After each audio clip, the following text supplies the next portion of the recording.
Like share subscribe आप कर चुके होंगे या कर लेंगे।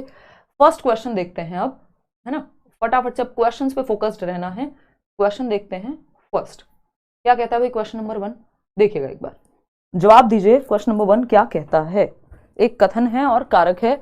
अभी मैं आपको पोल दे रही हूं, 1 मिनट आप मेरे को देना, ये लो, है ना, अब कर लो। चलो खैर, पोल मिलेगा आपको हर क्वेश्चन के साथ, और आपको अब 50 क्वेश्चन है, 50 मिनट का टारगेट रखते हैं। हालांकि क्योंकि ये बहुत भारी क्वेश्चंस नहीं होते, बस आपकी बेसिक अंडरस्टैंडिंग चेक कर रहे होते हैं, या कॉन्सेप्ट आपने कितने अच्छे से सिलेबस पढ़ा है उसी से क्वेश्चंस निकल के आए हुए हैं। ठीक, समय थोड़ा ज्यादा लगेगा अगर आपने प्रैक्टिस नहीं की है, तो अगर प्रैक्टिस ठीक ठाक की हुई है तो इन क्वेश्चंस में समय भी फिर ज्यादा नहीं लगेगा। तो स्टार्ट करते हैं। लाइक शेयर सब्सक्राइब आप कर ही चुके होंगे मेरे ख्याल में। इंपॉर्टेंट रहेगा आज का सेशन, है ना, नो डाउट अबाउट दैट। चलिए फटाफट से शुरू करते हैं फिर, देखिएगा। बहुत बढ़िया, ए ऑप्शन कह रहे हैं 96% लोग। चलिए समझते हैं कहानी क्या है। देखिए, वही बात गलत भी हो सकती है और वही बात सही हो जाएगी, देखा जाएगा कि स्टेटमेंट के हिसाब से क्या पूछा है ना। देखते हैं असर्शन क्या है। यहां पे कथन है learning and development are related to each other, यानी ये अभिकथन है, स्टेटमेंट है कि अधिगम और विकास एक दूसरे से जुड़े हुए हैं। ये बात हम जानते हैं, हमने कॉन्सेप्ट्स पे प्रॉपर फोकस किया है, रट्टे नहीं लगाए हैं, तो हमें पता है ये बात कि भाई जो चाहे वो ग्रोथ हो, चाहे वो मैचुरेशन हो, चाहे वो लर्निंग हो, है ना, चाहे वो लर्निंग हो, तीनों ही क्या है? डेवलपमेंटल प्रोसेसेस हैं, विकासात्मक प्रक्रियाएं हैं। क्या है? विकासात्मक प्रक्रियाएं हैं, डेवलपमेंट से जुड़ी हुई प्रक्रियाएं हैं, डेवलपमेंटल प्रोसेसेस हैं। ठीक है, डेवलपमेंटल प्रोसेसेस हैं। ठीक, मैचुरेशन क्या होता है? जेनेटिकली आपके अंदर क्षमताएं आ रही हैं, है ना। अगर एक एज में सर्टेन आपके दांत निकलते हैं, एक एज में दाढ़ी मूछ आती है लड़कों की, लड़कियों में दूसरे परिवर्तन, ये मैचुरेशन की वजह से हो रहे हैं। ग्रोथ आपकी हाइट, वेट, शेप, साइज का बदलना। लर्निंग जो आप एफर्ट और प्रैक्टिस करके कुछ सीख रहे हैं, चाहे वो साइकिल चलाना हो, चाहे वो लैंग्वेज हो, ठीक है ना। तो ये डेवलपमेंटल प्रोसेसेस हैं और एक दूसरे से जुड़ी हुई हैं। बिल्कुल सही बात है, ट्रू है ये बात, इसमें कोई भी डाउट नहीं होना चाहिए। ए तो सही है। फिर रीजन को चेक करेंगे, सेकेंड स्टेप अपना, learning creates new conditions for development, यानी अधिगम और विकास एक दूसरे से जुड़े हुए हैं, और जो लर्निंग है, अधिगम है, वो विकास के लिए नई स्थितियां सृजित करती है। क्या ये बात सही है? तो ये बात सही भी है और ये बात गलत भी है। अगर यहां प्याजे लिखा होता तो ये बात क्या हो जाती? गलत हो जाती। अगर यहां वाइगॉस्की लिखा होता तो यही बात सही हो जाती। यहां दोनों ही नहीं लिखे हैं, तो आपको इस स्टेटमेंट के हिसाब से जाना है और अपनी ओवरऑल अंडरस्टैंडिंग के हिसाब से जाना है कि हमने कॉन्सेप्ट में क्या पढ़ा है। हमने कॉन्सेप्ट में पढ़ा है, चाहे वो लर्निंग हो, ग्रोथ हो या मैचुरेशन हो, यानी वृद्धि, अधिगम और परिपक्वता तीनों ही विकासात्मक यानी डेवलपमेंटल प्रोसेसेस हैं, यानी आपस में जुड़ी हुई हैं। ये बात हमने बेसिक कॉन्सेप्ट पढ़ा हुआ है। अब लर्निंग, इसमें एक्स्ट्रा दिमाग नहीं लगाना, इसमें जो पूछा है उसी हिसाब से चलना है। अगर प्याजे लिखा होता तो प्याजे तो कहते हैं भाई लर्निंग से डेवलपमेंट नहीं, डेवलपमेंट से लर्निंग होती है, वो क्वेश्चन भी आएगा आगे। तो learning creates new conditions for development, अब इन्होंने कह दिया दोनों इंटर रिलेटेड हैं, और लर्निंग जो है नई स्थितियां सृजित करती है डेवलपमेंट के लिए, विकास के लिए। विकास जिसमें बहुत सारी चीजें ऑटोमेटिक भी हो रही हैं एज के साथ, है ना। तो लर्निंग, मान लीजिए आपने लैंग्वेज सीखी, इंग्लिश सीखी, है ना, इंग्लिश सीखी। अब आपने इंग्लिश सीखी, इसकी वजह से अब आप इंग्लिश का लिटरेचर पढ़ पाएंगे, इंग्लिश बोलने वाले लोगों से बात कर पाएंगे, इंग्लिश की मूवीज देख पाएंगे। तो आपका डेवलपमेंट नहीं होगा क्या ये सब करके? आपकी ओवरऑल समझ, आपका संज्ञानात्मक विकास, वो भी तो बेहतर होगा। फिर ऐसे ही बहुत सारी अदर चीजें हैं कि जब आप लर्निंग करते हैं तो उससे डेवलपमेंट होता है और डेवलपमेंट से लर्निंग होती है, यानी दोनों इंटर रिलेटेड है। तो कई जो लर्निंग है वो हमारे लिए नए अवसर खोलती है, जिससे हम बेहतर विकास हमारा हो सके। इस बात में कोई भी दोराहे नहीं है। जब प्याजे की बात होगी तो लर्निंग LD होगा, और वाइगॉस्की की बात होगी तो DL होगा। वो कहेंगे, उल्टा लिख दिया है मैंने, अगर प्याजे की बात होगी तो वो कहेंगे डेवलपमेंट से लर्निंग होती है, DL। वाइगॉस्की की बात होगी तो LD हो जाएगा, ये कहेंगे लर्निंग जो आप एनवायरमेंट से सीख के कर रहे हैं, सोशल इंटरेक्शन से कर रहे हैं, उससे आपका संज्ञानात्मक विकास होगा। वहीं प्याजे कह रहे हैं जो संज्ञानात्मक विकास है एज के साथ स्टेजेस में हो रहा है, उससे लर्निंग होगी। तो ये तीन अलग अलग कॉन्सेप्ट हो गए कि एक तो ये इंटर रिलेटेड है, दूसरा जो लर्निंग है वो नई अपॉर्चुनिटीज क्रिएट करती है, नए अवसर प्रदान करती है हमारे डेवलपमेंट के लिए। जैसे कि जब आपने नई भाषा सीखी तो आपका विकास भी तो होगा, उसके लिए नए अवसर खुले। अगर आप कुछ नया सीखते ही नहीं, मान लीजिए आपने कोडिंग सीखी, अगर आप सीखते ही नहीं तो विकास भी नहीं होता। तो ये आपस में जुड़ी हुई चीजें, डिपेंड करेगा कैसे पूछा गया है क्वेश्चन में। ठीक है, तो एक बात सही और गलत दोनों हो सकती है, क्वेश्चन पे डिपेंड करेगा कैसे पूछा है। अधिगम और विकास एक दूसरे से जुड़े हुए हैं? हाँ जी, जुड़े हुए हैं। कारण क्या है? अधिगम विकास के लिए नई स्थितियां सृजित करता है। जब आप नई चीजें सीखते हैं तो आपका विकास भी तो होता है, ओवरऑल डेवलपमेंट, है ना। जब आप भाषा भी आपने सीखी है तो उस भाषा का आप इस्तेमाल करेंगे, उससे आपकी समझ बेहतर होगी, है ना। तो ये क्या हुआ, ए और R both are true and R is the correct explanation of A. भाई ए भी सही है, आर भी सही है, और आर इसी के बारे में बात कर रहा है जो ए में कहा गया है। ये बहुत जरूरी है थर्ड स्टेप, कि क्या आर ए के बारे में बात भी कर रहा है या ऐसे ही है बात, ठीक है ना। तो दोनों ट्रू हैं बट आर करेक्ट एक्सप्लेनेशन नहीं है, नहीं, प्रॉपर करेक्ट एक्सप्लेनेशन है, तो ये तो सही नहीं हो सकता। ए ट्रू है बट आर नहीं, नहीं भाई दोनों सही है, तो बात खत्म हो गई। आगे बढ़ते हैं क्वेश्चन नंबर 2 पर। क्वेश्चन नंबर 2 क्या है, क्या हुआ, क्वेश्चन नंबर 2 क्या हो गया निशा, आज क्या हो गया है, बीमारी बुखार, कुछ खा पी के तो नहीं आई हो? क्या कह रही थी, पकौड़े बने घर पे भांग के? क्या कह रही? नहीं ऐसा कुछ नहीं कह रही थी पकौड़े बने, बट उसमें मुझे लगता है कुछ तो मिल गया होगा शायद, तो गड़बड़ हो गई होगी। कोई बात नहीं निशा, होता है, ठीक है, इट्स फाइन, चल तो रहा था ये, कोई बात नहीं। अच्छा 1 मिनट रुको यार, उधर सर की क्लास भी ऑफ नहीं हुई है, 1 मिनट रुको, अभी कंटिन्यू करेंगे, इतने आप जवाब दो। नेक्स्ट क्वेश्चन पे आ गए ना हम, हाँ तो पोल आपके सामने अभी आ रहा है, बस 1 सेकेंड रुको, इतने आप जवाब दो। निशा ने आज कसम खाई है कि तुम्हें क्लास लेने नहीं दूंगी, जाने नहीं देंगे तुम्हें, है? कोई बात नहीं निशा, देखिए फटाफट से आप पोल में जवाब दीजिएगा। हाँ देखते हैं फटाफट से, कोई कह रहा है इतना कलरफुल क्लास, कलरफुल, हाँ यार ये कलर मुझे देखने में अच्छा लगा था, बट ये कैमरा में इतना चमकता है ना, देखिए हाँ बिल्कुल बिल्कुल, मैच्योरिटी से अधिगम हो रहा है विवेक, अभी आएगा, अभी आएगा, डोंट वरी, अभी वो प्याजे और वाइगोस्की वाला क्वेश्चन अलग से आएगा, तब मैं वो बताऊंगी। देखिएगा फटाफट से क्या कहा गया है। असर्शन यानी कथन है और रीजन है इसका। कथन क्या है, Sarla a 6 year old can not do task of conservation and seriation. Sarla एक बच्ची है 6 साल की जो संरक्षण और क्रमांकन के कार्य नहीं कर सकती। कंजर्वेशन और सीरिएशन यानी असेंडिंग डिसेंडिंग ऑर्डर में लगाना, घटते बढ़ते क्रम में उसे दिक्कत होती है लगाने में चीजों को। कंजर्वेशन क्या है कि बड़े बर्तन से यानी चौड़े बर्तन से लंबे बर्तन में आप अगर कुछ ट्रांसफर कर रहे हैं तो उससे कोई चेंज नहीं होता, यानी शेप और साइज के बदलने से वॉल्यूम या क्वांटिटी में चेंज नहीं आता। 6 वर्ष की है तो उसको ये कर नहीं पाती कंजर्वेशन, क्योंकि कंजर्वेशन सीसीएस कहां आता है, कंजर्वेशन क्लासिफिकेशन और सीरिएशन ये होता है आपका कॉन्क्रीट ऑपरेशनल स्टेज में। कॉन्क्रीट ऑपरेशनल स्टेज 7 से 11 वर्ष, और बच्चा है किसमें, प्री ऑपरेशनल में, प्याजे के हिसाब से 6 वर्ष का बच्चा है। रीजन क्या है, children in pre concrete stage यानी pre operational stage, concrete stage से पहले वाली, have difficulties in considering multiple aspects of a situation, यानी सारे पक्ष देखने में समस्या होती है जब बच्चे प्री कॉन्क्रीट स्टेज या प्री ऑपरेशनल स्टेज या पूर्व क्रियात्मक अवस्था में या संक्रियात्मक अवस्था में होते हैं। बात सही है, कंजर्वेशन अचीव नहीं हुआ होता, ये रीजन सही दिया इस चीज के बारे में, तो दोनों ही बातें सही हैं भाई। Both A and R are true and R is the correct explanation of A, यानी ए भी सही है कि वो नहीं कर पाएगी क्योंकि 6 साल की है, और रीजन क्या दिया है इसका कि प्री कॉन्क्रीट स्टेज में मल्टीपल एस्पेक्ट यानी डिसेंटर करने में, विकेंद्रीकरण में दिक्कत आती है, सारे पहलू नहीं देख पाती, तो A is the right answer. अब इसको आपको टेस्ट की तरह लेना, स्पीड बढ़ाएंगे थोड़ी सी क्योंकि एक बेसिक समझ हमारी बन जाएगी 4-5 क्वेश्चन में। क्वेश्चन नंबर 3 देखिएगा, अगेन कथन है, क्या है कथन, in middle school teachers should encourage boys to study mathematics and sciences rather than languages, यानी कथन है कि माध्यमिक स्कूल में 6ठी से 8वीं की बात हो रही है,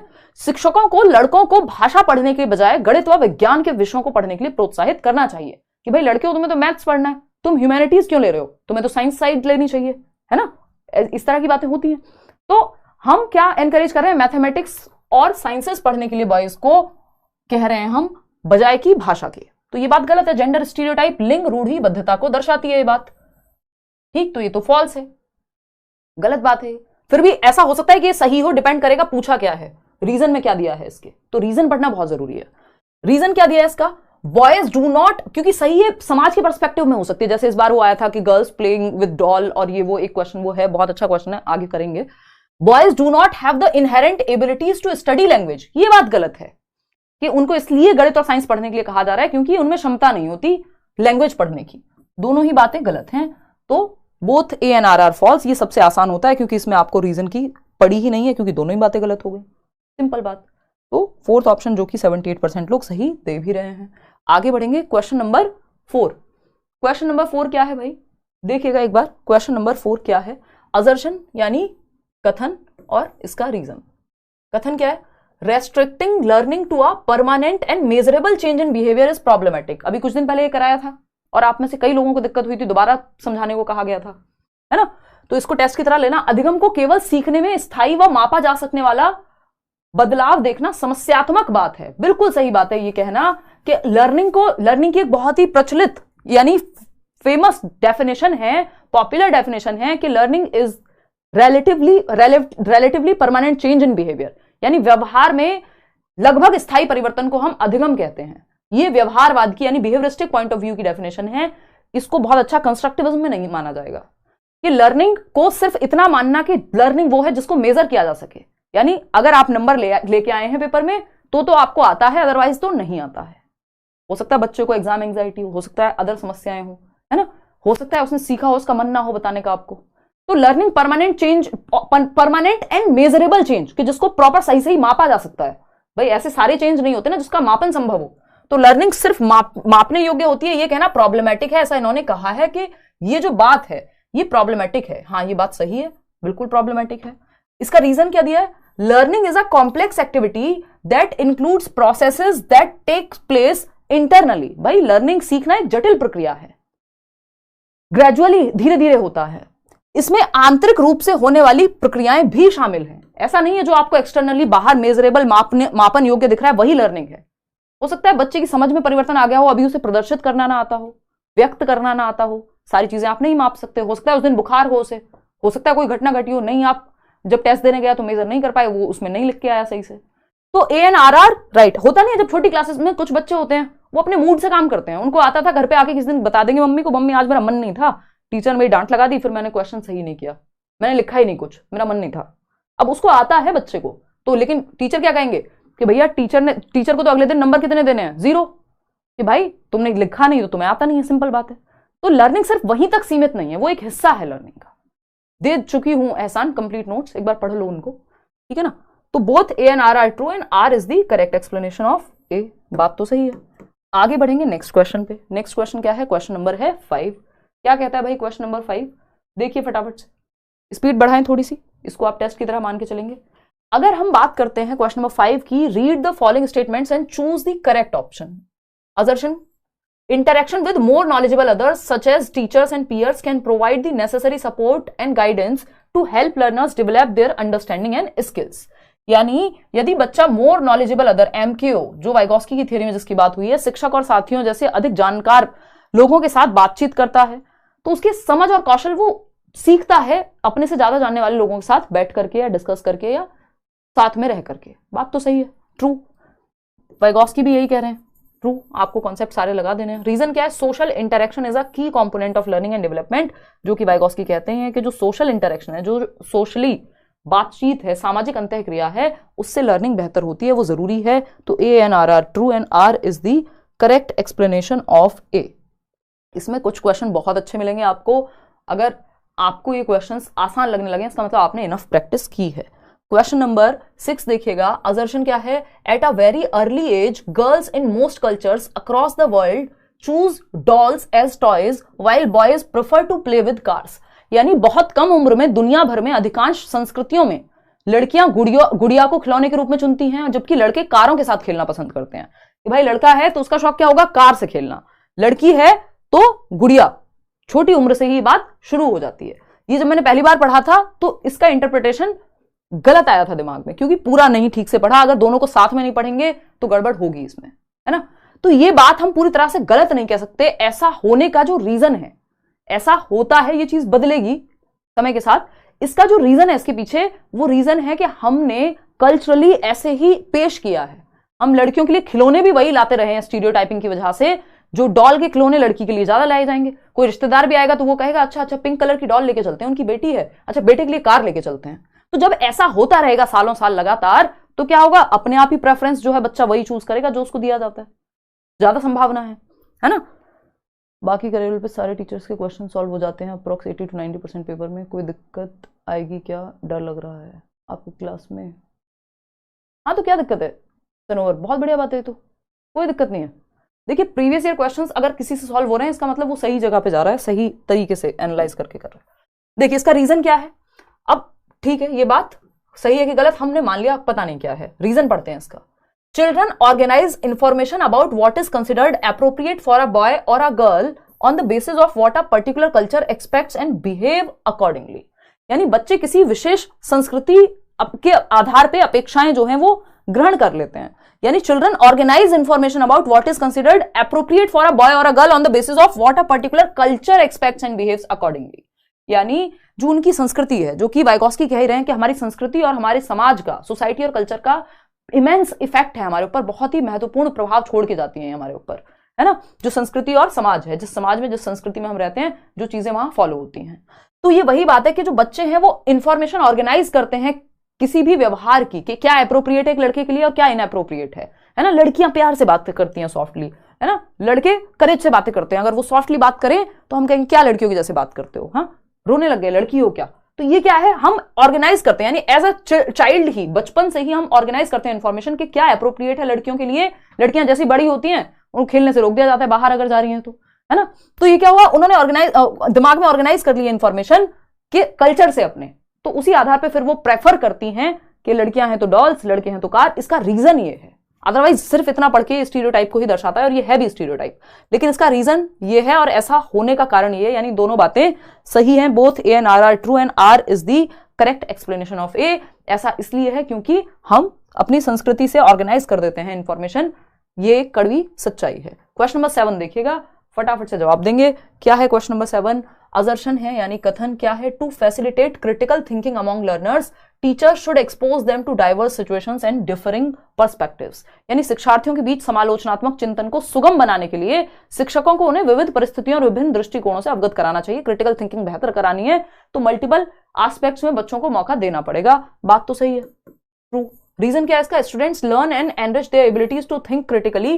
क्रिटिकल थिंकिंग क्या होती है कि बच्चा सारे पहलू देखे किसी चीज के, फैक्ट्स देखे, एविडेंस देखे, जस्ट मान ना ले कि जो किसी ने कह दिया वही सही है। तो ये बात भी सही है कि वो क्रिएटिवली सोच पाएंगे, है ना। Engage in conversations across differences. जब वो अलग अलग तरह की कन्वर्सेशन में, बातचीत में डिस्कस करते हैं, डिबेट करते हैं, तो उनकी क्रिटिकल थिंकिंग यानी वो सारे पहलुओं को देख के एक सही कंक्लूजन पे आ पाते हैं। तो दोनों बातें सही हैं, कोई दिक्कत इसमें नहीं है। आगे बढ़ते हैं, क्वेश्चन नंबर 8 देखिएगा क्या कहता है। क्वेश्चन नंबर 8 पियाजे और वाइगॉस्की का फेवरेट क्वेश्चन आपके सामने है। क्या है? असर्शन है जीन पियाजे and Lev Vygotsky differ in their perspective on the influence of language on cognitive development in children. बच्चों में संज्ञानात्मक विकास पर भाषा के प्रभाव व जीन पियाजे और लेव वाइगॉस्की के दृष्टिकोण में भिन्नता है।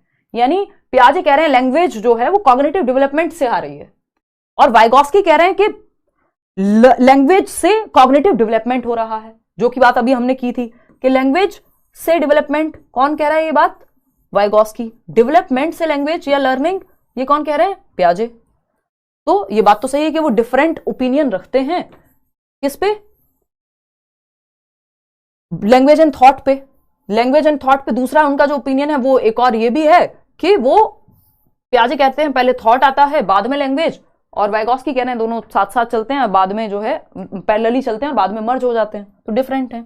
रीजन क्या दिया इसका? In discovery learning teacher provides opportunities and students derive information for themselves. यानी ये बात सही है कि जो डिस्कवरी लर्निंग है, खोज अधिगम है, उसमें शिक्षक अवसर प्रदान करेगा, बच्चे डिस्कवर करेंगे, जो भी इंफॉर्मेशन उनके पास होगी उसके आधार पे वो डिस्कवर करेंगे, खोज करेंगे, इसलिए खोज अधिगम कहते हैं। डिस्कवरी लर्निंग किसने बात की है? जेरोम ब्रूनर ने, है ना। तो ये दोनों बातें सही है, लेकिन ये एक दूसरे के लिए सही नहीं है। जीन पियाजे एंड लेव वाइगॉस्की अलग अलग विचार रखते हैं लैंग्वेज एंड थॉट के ऊपर, ये थी एक बात जो कि सही है।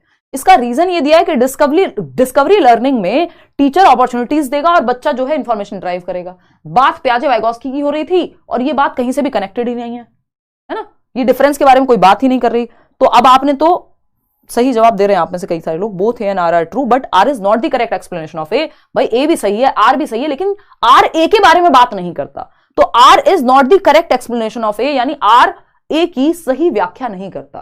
तर्क जो है अपने आप में तो सही है, बट ए के लिए सही नहीं है। चलिए खैर, क्वेश्चन नंबर 9 देखिएगा। क्वेश्चन नंबर 9 क्या कहता है भाई?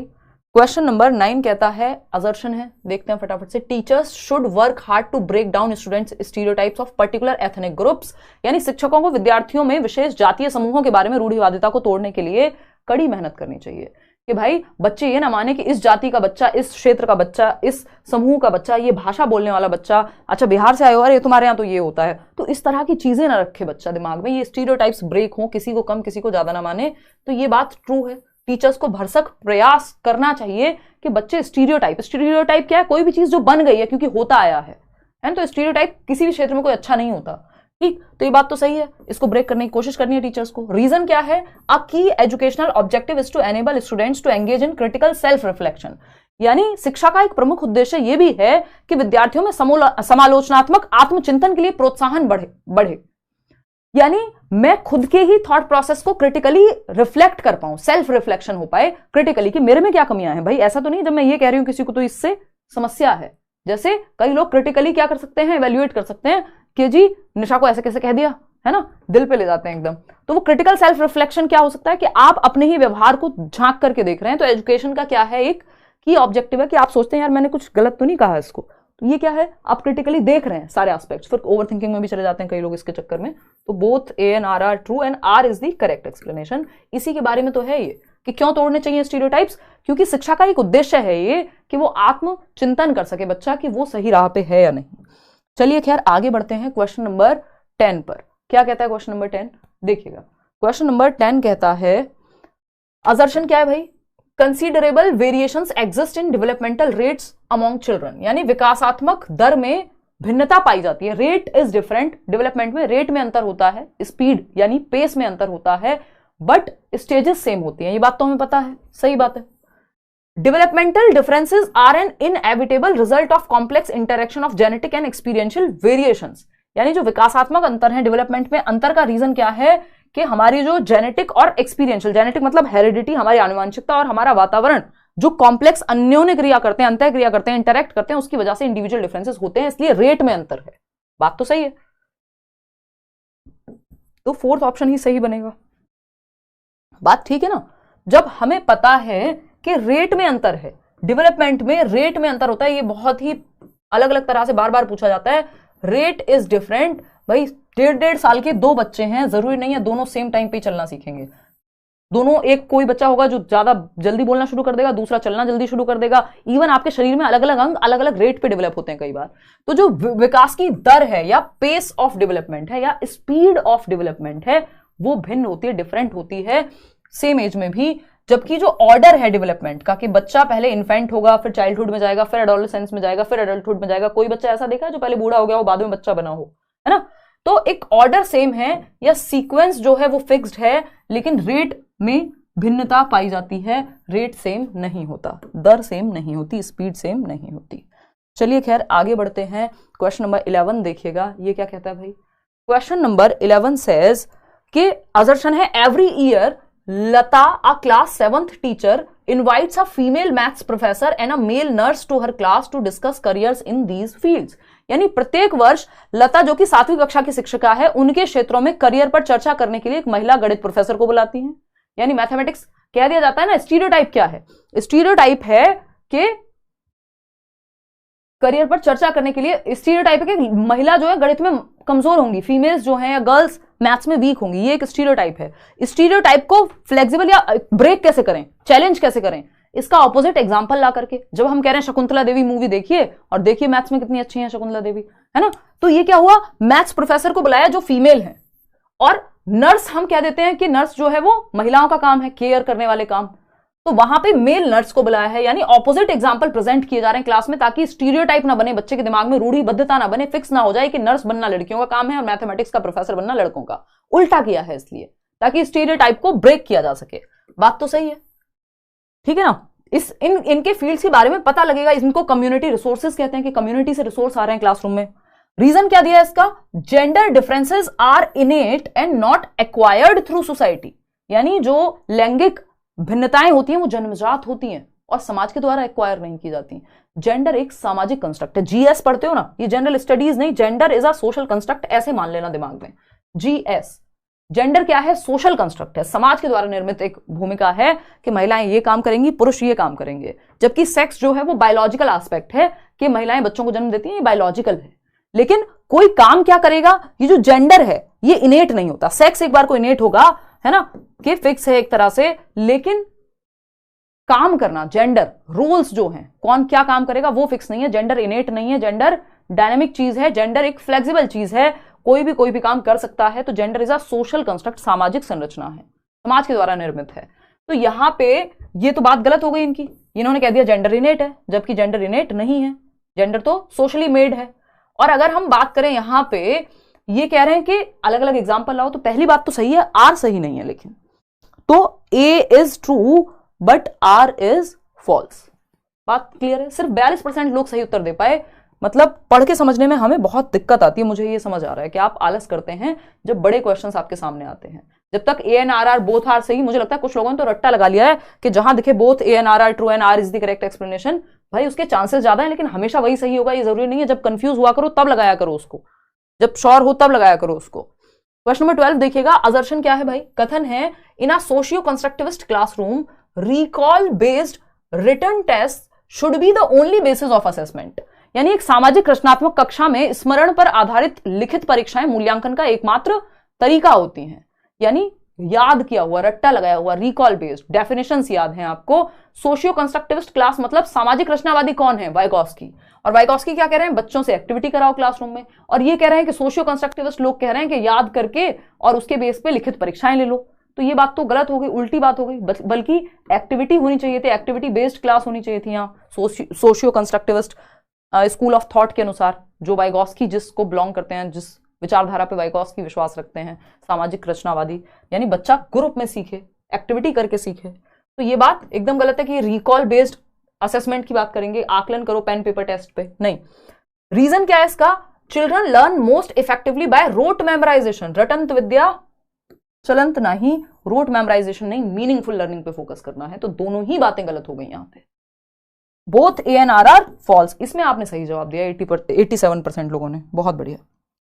कि बच्चे रट के सीखते हैं, बिल्कुल गलत बात है। और सामाजिक रचनावादी क्लास में बच्चे एक्टिविटी करते हुए नजर आएंगे ग्रुप में, ना कि मूल्यांकन परीक्षा लिखित परीक्षाओं के द्वारा होगा। तो दोनों ही बातें गलत थी। क्वेश्चन नंबर 13 देखिएगा एक बार, ये क्या कहता है? असर्शन क्या है? कथन inclusive education refers to an education system that accommodates all children regardless of their physical, intellectual, social, emotional, linguistic और other conditions। यानी समावेशी शिक्षण एक ऐसा शैक्षिक तंत्र है जिसमें हर तरह का बच्चा, चाहे वो शारीरिक हो, मानसिक हो, सामाजिक, संवेगात्मक, भाषाई व अन्य विशिष्टताओं को देखते हुए सबको, आपको हर तरह के बच्चे को क्या करना है? इंक्लूड करना है। चाहे कोई सोशली प्रिविलेज्ड है, बहुत ही समृद्ध वातावरण से, समृद्ध परिवार से आता है, जहां पे सारे रिसोर्सेज हैं, माँ बाप पढ़े लिखे हैं, सब कुछ है, या फिर कोई ऐसे डेप्राइव्ड माहौल से आता है, वंचित समूह से आता है, जहां रोटी के भी लाले हैं, लेकिन आपको सबको इंक्लूड करना है। किसी को कोई दिक्कत नहीं है फिजिकली, दूसरा बच्चा जिसको देखने में दिक्कत है, सुनने में दिक्कत है, चल के आने में दिक्कत है, सबको एकोमोडेट करना है। इसीलिए वो क्वेश्चन भी आया था इस बार कि इंक्लूसिव एजुकेशन क्या करती है? सेम है किस चीज में? सेम इन एकोमोडेशन, यानी हर किसी को एकोमोडेट करना है। एजुकेशन फॉर ऑल है, इंक्लूसिव एजुकेशन सभी के लिए शिक्षा की बात करती है। एकोमोडेशन है किसके लिए? सभी के लिए, है ना। मॉडिफिकेशन डिफरेंट होगा, एकोमोडेट करना है सबको, इक्वली सबको इंक्लूड करना है, लेकिन मॉडिफिकेशन अलग अलग बच्चे के लिए। भाई जो हियरिंग इंपेयर्ड बच्चा है उसके लिए अलग तरह के संसाधन अपनाएंगे आप, जिसको चलने में दिक्कत है उसके लिए अलग, लेकिन एकोमोडेट तो सबको करना है, समायोजित तो सबको करना है। मॉडिफिकेशन डिफरेंट होगा डिफरेंट चीजों के आधार पे। तो inclusion is not confined to the disabled but is a broader term. यानी समावेशन का मतलब एक व्यापक दर्शन है जो केवल दिव्यांग बच्चों तक सीमित नहीं है। कि हम इंक्लूसिव एजुकेशन का मतलब क्या समझते हैं? डिसेबल्ड बच्चे होंगे, इसमें ऑटिज्म वाले बच्चे होंगे, एडीएचडी होंगे, आईक्यू जिनका कम है वो होंगे, नहीं। इंक्लूसिव का मतलब है गिफ्टेड बच्चा भी है, टैलेंटेड बच्चा भी है, एवरेज बच्चा भी है, किसी को कोई हियरिंग इंपेयर्ड, विजुअली इंपेयर्ड, सब सारे तरह के बच्चे हैं। तो इंक्लूजन का मतलब ही होता है सबको इंक्लूड करना, regardless of their physical, intellectual, social, emotional perspective, है ना। अच्छा बुरा जो आप मानते हो सबको इंक्लूड करके चलना, सभी के लिए शिक्षा, इंक्लूसिव एजुकेशन का मतलब ही है। तो दोनों ही बातें सही हो गई। आगे बढ़ते हैं क्वेश्चन नंबर 14। अच्छा, इंक्लूसिव एजुकेशन बेस्ड किस पे? इक्विटी के प्रिंसिपल पे। क्वेश्चन नंबर 14 क्या कहता है? असर्शन क्या है? A teacher gives a lot of project work and encourages children to work collaboratively. यानी एक शिक्षिका है जो बहुत सारे परियोजना कार्य देती है, वह बच्चों को सहयोगात्मक रूप से कार्य करने के लिए प्रोत्साहित करती है। प्रोजेक्ट वर्क क्या है? चाइल्ड सेंटर्ड मेथड है। किसने दिया था बताओ फटाफट से? W.H. किलपैट्रिक ने, विलियम हियर्ड किलपैट्रिक जो जॉन डुई के ही एक्वेंटेंस या शिष्य थे, मतलब ये आपका प्रोग्रेसिव एजुकेशन पे बेस्ड है, चाइल्ड सेंटर्ड मेथड है, जहां बच्चे ग्रुप बना के कोई प्रॉब्लम सॉल्व करेंगे, कोई प्रोजेक्ट कंप्लीट करेंगे, कोई काम करेंगे, तो ये एक अच्छा मेथड है। तो प्रोजेक्ट वर्क दिया है एक टीचर ने, टू वर्क कोलैबोरेटिवली, जिससे बच्चे प्रोत्साहित हों कि वो ग्रुप में, प्रोजेक्ट कभी भी ग्रुप में कंप्लीट किया जाता है, प्रोजेक्ट वर्क की ये सबसे बड़ी विशेषता है कि इसमें बच्चे ग्रुप में काम करते हैं। तो कोलैबोरेटिवली यानी सहयोगात्मक रूप से बच्चे काम करेंगे। यस, ये तो ट्रू है, ये तो सही बात है कि बच्चों को प्रोत्साहन मिलेगा, एक दूसरे से सीखेंगे और एक्टिवली काम करेंगे।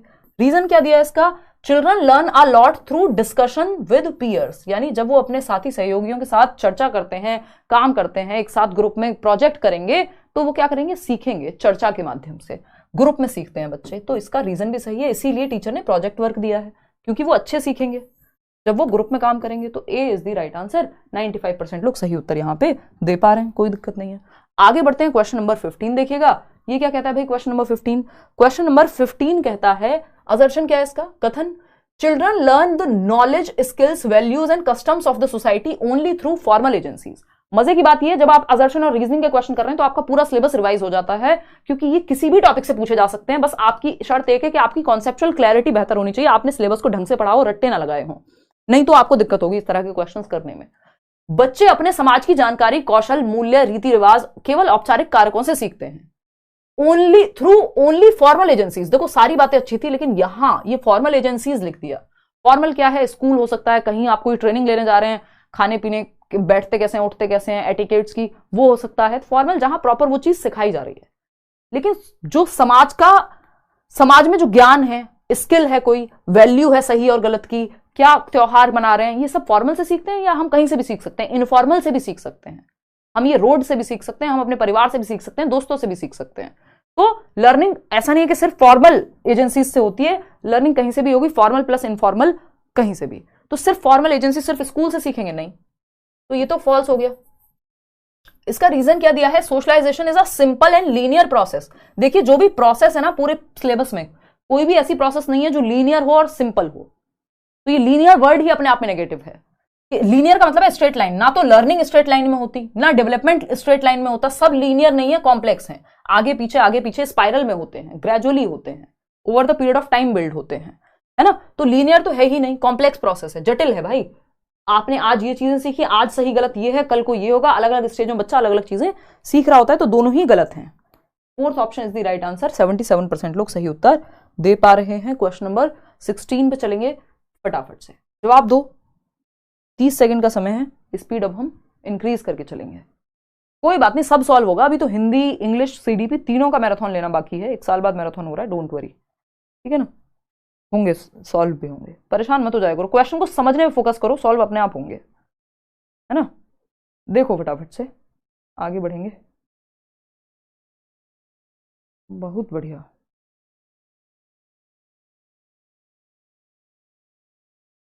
देखिएगा, तो अगर हम देखें थर्ड ऑप्शन 71% लोग सही उत्तर दे रहे हैं।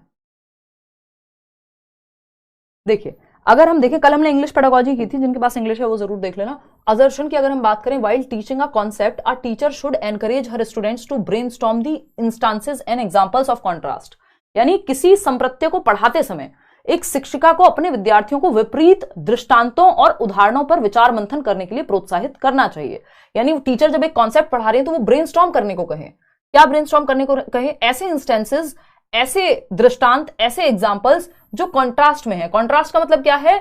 जो आपके विपरीत हैं, उससे अलग हैं। जैसे जब हम प्याजे की बात कर रहे हैं तो हम बात करते हैं वाइगोस्की की भी, है ना। मैंने आपको कहा प्याजे ने कहा है, हम प्याजे पढ़ रहे हैं मान लीजिए, और हमने कहा लर्निंग से डेवलपमेंट नहीं, डेवलपमेंट से लर्निंग होती है। यानी कॉग्निटिव डेवलपमेंट, बच्चे का जो संज्ञान है, जो एज के साथ विकास होगा स्टेजेस में, उससे बच्चे के अंदर लर्निंग की एबिलिटी भी आएगी, ऐसा प्याजे कहते हैं। मैंने इसका ऑपोजिट एग्जांपल लिया, इससे अलग कॉन्ट्रास्ट में एग्जांपल दिया वाइगोस्की का, कि अच्छा वाइगोस्की क्या कहते हैं, लेकिन वाइगोस्की इसका उल्टा कहते हैं। ये नॉन एग्जांपल हो गया, जिससे पता लगेगा कि प्याजे क्या नहीं कहते हैं, ठीक है ना। वाइगोस्की कहते हैं लर्निंग पहले होगी और इससे डेवलपमेंट आएगा। तो ये क्या हुआ? नॉन एग्जांपल या कॉन्ट्रास्ट में एग्जांपल हो गया, इसका विपरीत हो गया ये। तो ऐसे समझाना जरूरी है, क्यों? क्योंकि कॉन्सेप्चुअल क्लैरिटी बेहतर होती है। बस यही तो पूछा है, इसी को नॉन एग्जांपल कह देते हैं हम। जब मैं प्याजे का एग्जांपल देके बताऊं तो जब प्याजे का जो एग्जांपल नहीं है वो बताया है तो वो वाइगोस्की हो गया, जिससे प्याजे का कॉन्सेप्ट क्लियर हो रहा है आपको। तो ये बात तो सही है, करना चाहिए ऐसा, एनकरेज इस चीज के लिए। रीजन क्या है इस चीज का? रीजन है non examples don't play any role in understanding of a concept. ये उल्टा कर दिया इन्होंने। अगर ये लिखते नॉन एग्जाम्पल्स, जो ये नॉन एग्जाम्पल है, गैर उदाहरण उसको कहते हैं, उदाहरण भी इंपॉर्टेंट है, एग्जाम्पल भी और नॉन एग्जाम्पल भी टीचिंग लर्निंग प्रोसेस में।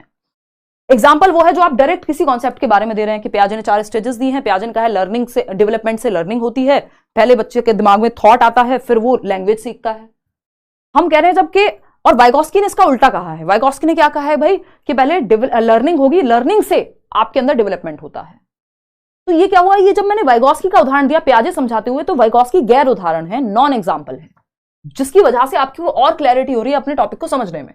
तो non examples don't play any role, ये कहना गलत होगा, इंपॉर्टेंट रोल प्ले करते हैं नॉन एग्जाम्पल्स। तो ए तो सही है, आर फॉल्स है। A is true but R is false. तो ये बहुत आसानी से चिपका देते हैं, कई बार ध्यान से पढ़ने होते हैं इस तरह के क्वेश्चंस। क्वेश्चन नंबर 17 देखिएगा, ये क्या कहता है भाई, अ चाइल्ड हैज, ए क्या है यहां पे, a child has to have some neuromotor maturation before she learns to catch a ball. गेंद को पकड़ने के लिए सीखने से पहले एक बच्चे में कुछ गतिक परिपक्वता होनी चाहिए। भाई बच्चा गेंद को पकड़ पाएगा, उसको कोई बॉल फेंक रहा है तो 6 महीने के बच्चे को अगर आप बॉल फेंकेंगे सीधा मुंह पे लगेगी, क्योंकि उसके अंदर वो न्यूरोमोटर मैच्योरेशन अभी आई नहीं है, जो जेनेटिक कोडिंग में है, उसकी जेनेटिक्स में है, उसकी हेरिडिटी में है, कि आनुवांशिकता से उसके अंदर ये क्षमता आ जाएगी 1 साल में, 2 साल में, 3 साल में, 4 साल में, 5 साल में, कि वो गेंद को पकड़ना सीख पाए। आप 6 महीने के बच्चे के सामने गेंद फेंकेंगे उसके लग जाएगी, क्यों? क्योंकि अभी वो मैच्योर नहीं है, न्यूरोमोटर मैच्योरेशन अभी आया ही नहीं है। मैच्योरेशन एज के साथ आता है, ट्रेनिंग से मैच्योरेशन नहीं ला सकते आप, है ना, ये हेरिडेटरी प्रक्रिया है। तो ये बात तो सही है, ये बात क्या है, ट्रू है, कि गेंद को पकड़ने के लिए सीखने से पहले एक बच्चे में कुछ गतिक परिपक्वता होनी चाहिए, एक मोटर एबिलिटी उसके अंदर आनी चाहिए, एक एज होनी चाहिए सर्टेन, जो मेच्योरिटी क्या एज के साथ आती है। रीजन क्या है इसका, learning is dependent upon development. अब देखो, आपको पता है लर्निंग डेवलपमेंट पे भी डिपेंडेंट है और डेवलपमेंट लर्निंग पे भी डिपेंडेंट है। पियाजे और वाइगॉस्की इसका जस्ट ऑपोजिट कह रहे हैं। पियाजे कह रहे हैं भाई डेवलपमेंट से लर्निंग, वाइगॉस्की कह रहे हैं लर्निंग से डेवलपमेंट। तो उनको जबरदस्ती यहां पे नहीं लाना है, लेकिन आपको इससे पता होगा कि दोनों बातें सही हो सकती हैं। पेडागोजी में एक बात सही भी है, एक बात गलत भी है, डिपेंड करता है कैसे पूछी गई है, ठीक है। तो इसका असर्शन इन्होंने सिंपल दिया था कि भाई एक बच्चा अगर मैच्योर नहीं है तो बॉल पकड़ना नहीं सिखा सकते आप, उसको बेसिक न्यूरोमोटर, उसमें गतिक कौशल होने चाहिए उतने, बात सही है। इसका रीजन दिया learning is dependent upon development. अब इस केस में जो विकास, जो नेचुरली विकासात्मक प्रक्रिया मैच्योरेशन, वो एज के साथ आएगी। तो यहां पे कुछ जो चीजें हैं वो लर्निंग डिपेंडेंट हो गई डेवलपमेंट पे। हम क्यों 10वीं क्लास का सिलेबस नहीं पढ़ा देते हैं 5वीं क्लास के बच्चे को, क्योंकि अभी वो डेवलपमेंट, लर्निंग डेवलपमेंट के हिसाब से लर्निंग कराएंगे हम, कि वो उस स्टेज में तो आ जाए, मैच्योर तो हो जाए उतना, उस हिसाब से। तो ये बात भी सही है बिल्कुल कि लर्निंग डिपेंडेंट है यहां पे डेवलपमेंट में, जबकि पहले क्वेश्चन में हम क्या कह रहे थे, लर्निंग अपॉर्चुनिटीज क्रिएट करती है डेवलपमेंट के लिए। लेकिन वो हर केस में सही नहीं हो सकता ना, जैसे पूछा है उस सेंस में सोचना है ना। रोजी अभी बस एक मैराथन सेशन और अटेंड कर लेना, बहुत ही लिमिटेड शब्दों में काम बन जाएगा, ठीक है जी। बहुत बढ़िया विवेक कुमार। तो दोनों बातें सही हैं, both A and R are true and R is the correct explanation. 78% लोग सही उत्तर इसका दे रहे हैं। आगे बढ़ते हैं, क्वेश्चन नंबर 18 क्या कहता है भाई, क्वेश्चन नंबर 18 फटाफट से जवाब देंगे। क्वेश्चन नंबर 18 कहता है वाइल टीचिंग प्रॉब्लम सॉल्विंग, जब बच्चों को आप समस्या समाधान सिखा रहे हैं तो teacher should discourage the children to think about their own thinking and focusing on how to learn. यानी समस्या समाधान पढ़ाते समय शिक्षकों को चाहिए कि वे बच्चों को अपनी सोच के बारे में सोचने और सीखने के तरीके पर ध्यान केंद्रित करने के लिए हतोत्साहित करें। उनको कहें तुम खुद से मत सोचो, प्रॉब्लम का सॉल्यूशन सोचो ही मत, दिशाओं में सोचो ही मत, तुम ब्रेनस्टॉर्म करो ही मत। हतोत्साहित करना अपने आप में ही एक नेगेटिव बात है, तो ये तो हो गया गलत। ये क्या है, फॉल्स। रीजन क्या दिया इसका, development of metacognitive abilities hinder problem solving, जबकि हमें पता है मेटाकॉग्निटिव यानी परासंज्ञानात्मक क्षमताएं, thinking about your own thinking, reflecting upon your own thinking, planning, reviewing, ये सब क्या है, हमें सीखने में मदद करती है। हमारी प्रॉब्लम सॉल्विंग बेहतर होती है जब हम रिफ्लेक्ट करते हैं, हम फेल क्यों हुए, हमने क्या सही नहीं पढ़ा था, क्या गलत पढ़ा था। तो थिंकिंग अबाउट थिंकिंग ये जरूरी होता है। ये कह रहे हैं कि ये हिंडर करता है, मेटाकॉग्निशन तो हेल्प करता है सीखने में, है ना। तो दोनों ही बातें फॉल्स हो गई यहाँ पे, both A and R are false. तो सिर्फ ऐसा नहीं है कि A and R are both true ही होंगे हमेशा, ज्यादातर केसेस में वो ट्रू होंगे, लेकिन इस तरह के क्वेश्चंस भी होते हैं। क्वेश्चन नंबर 19 देखिएगा फटाफट से।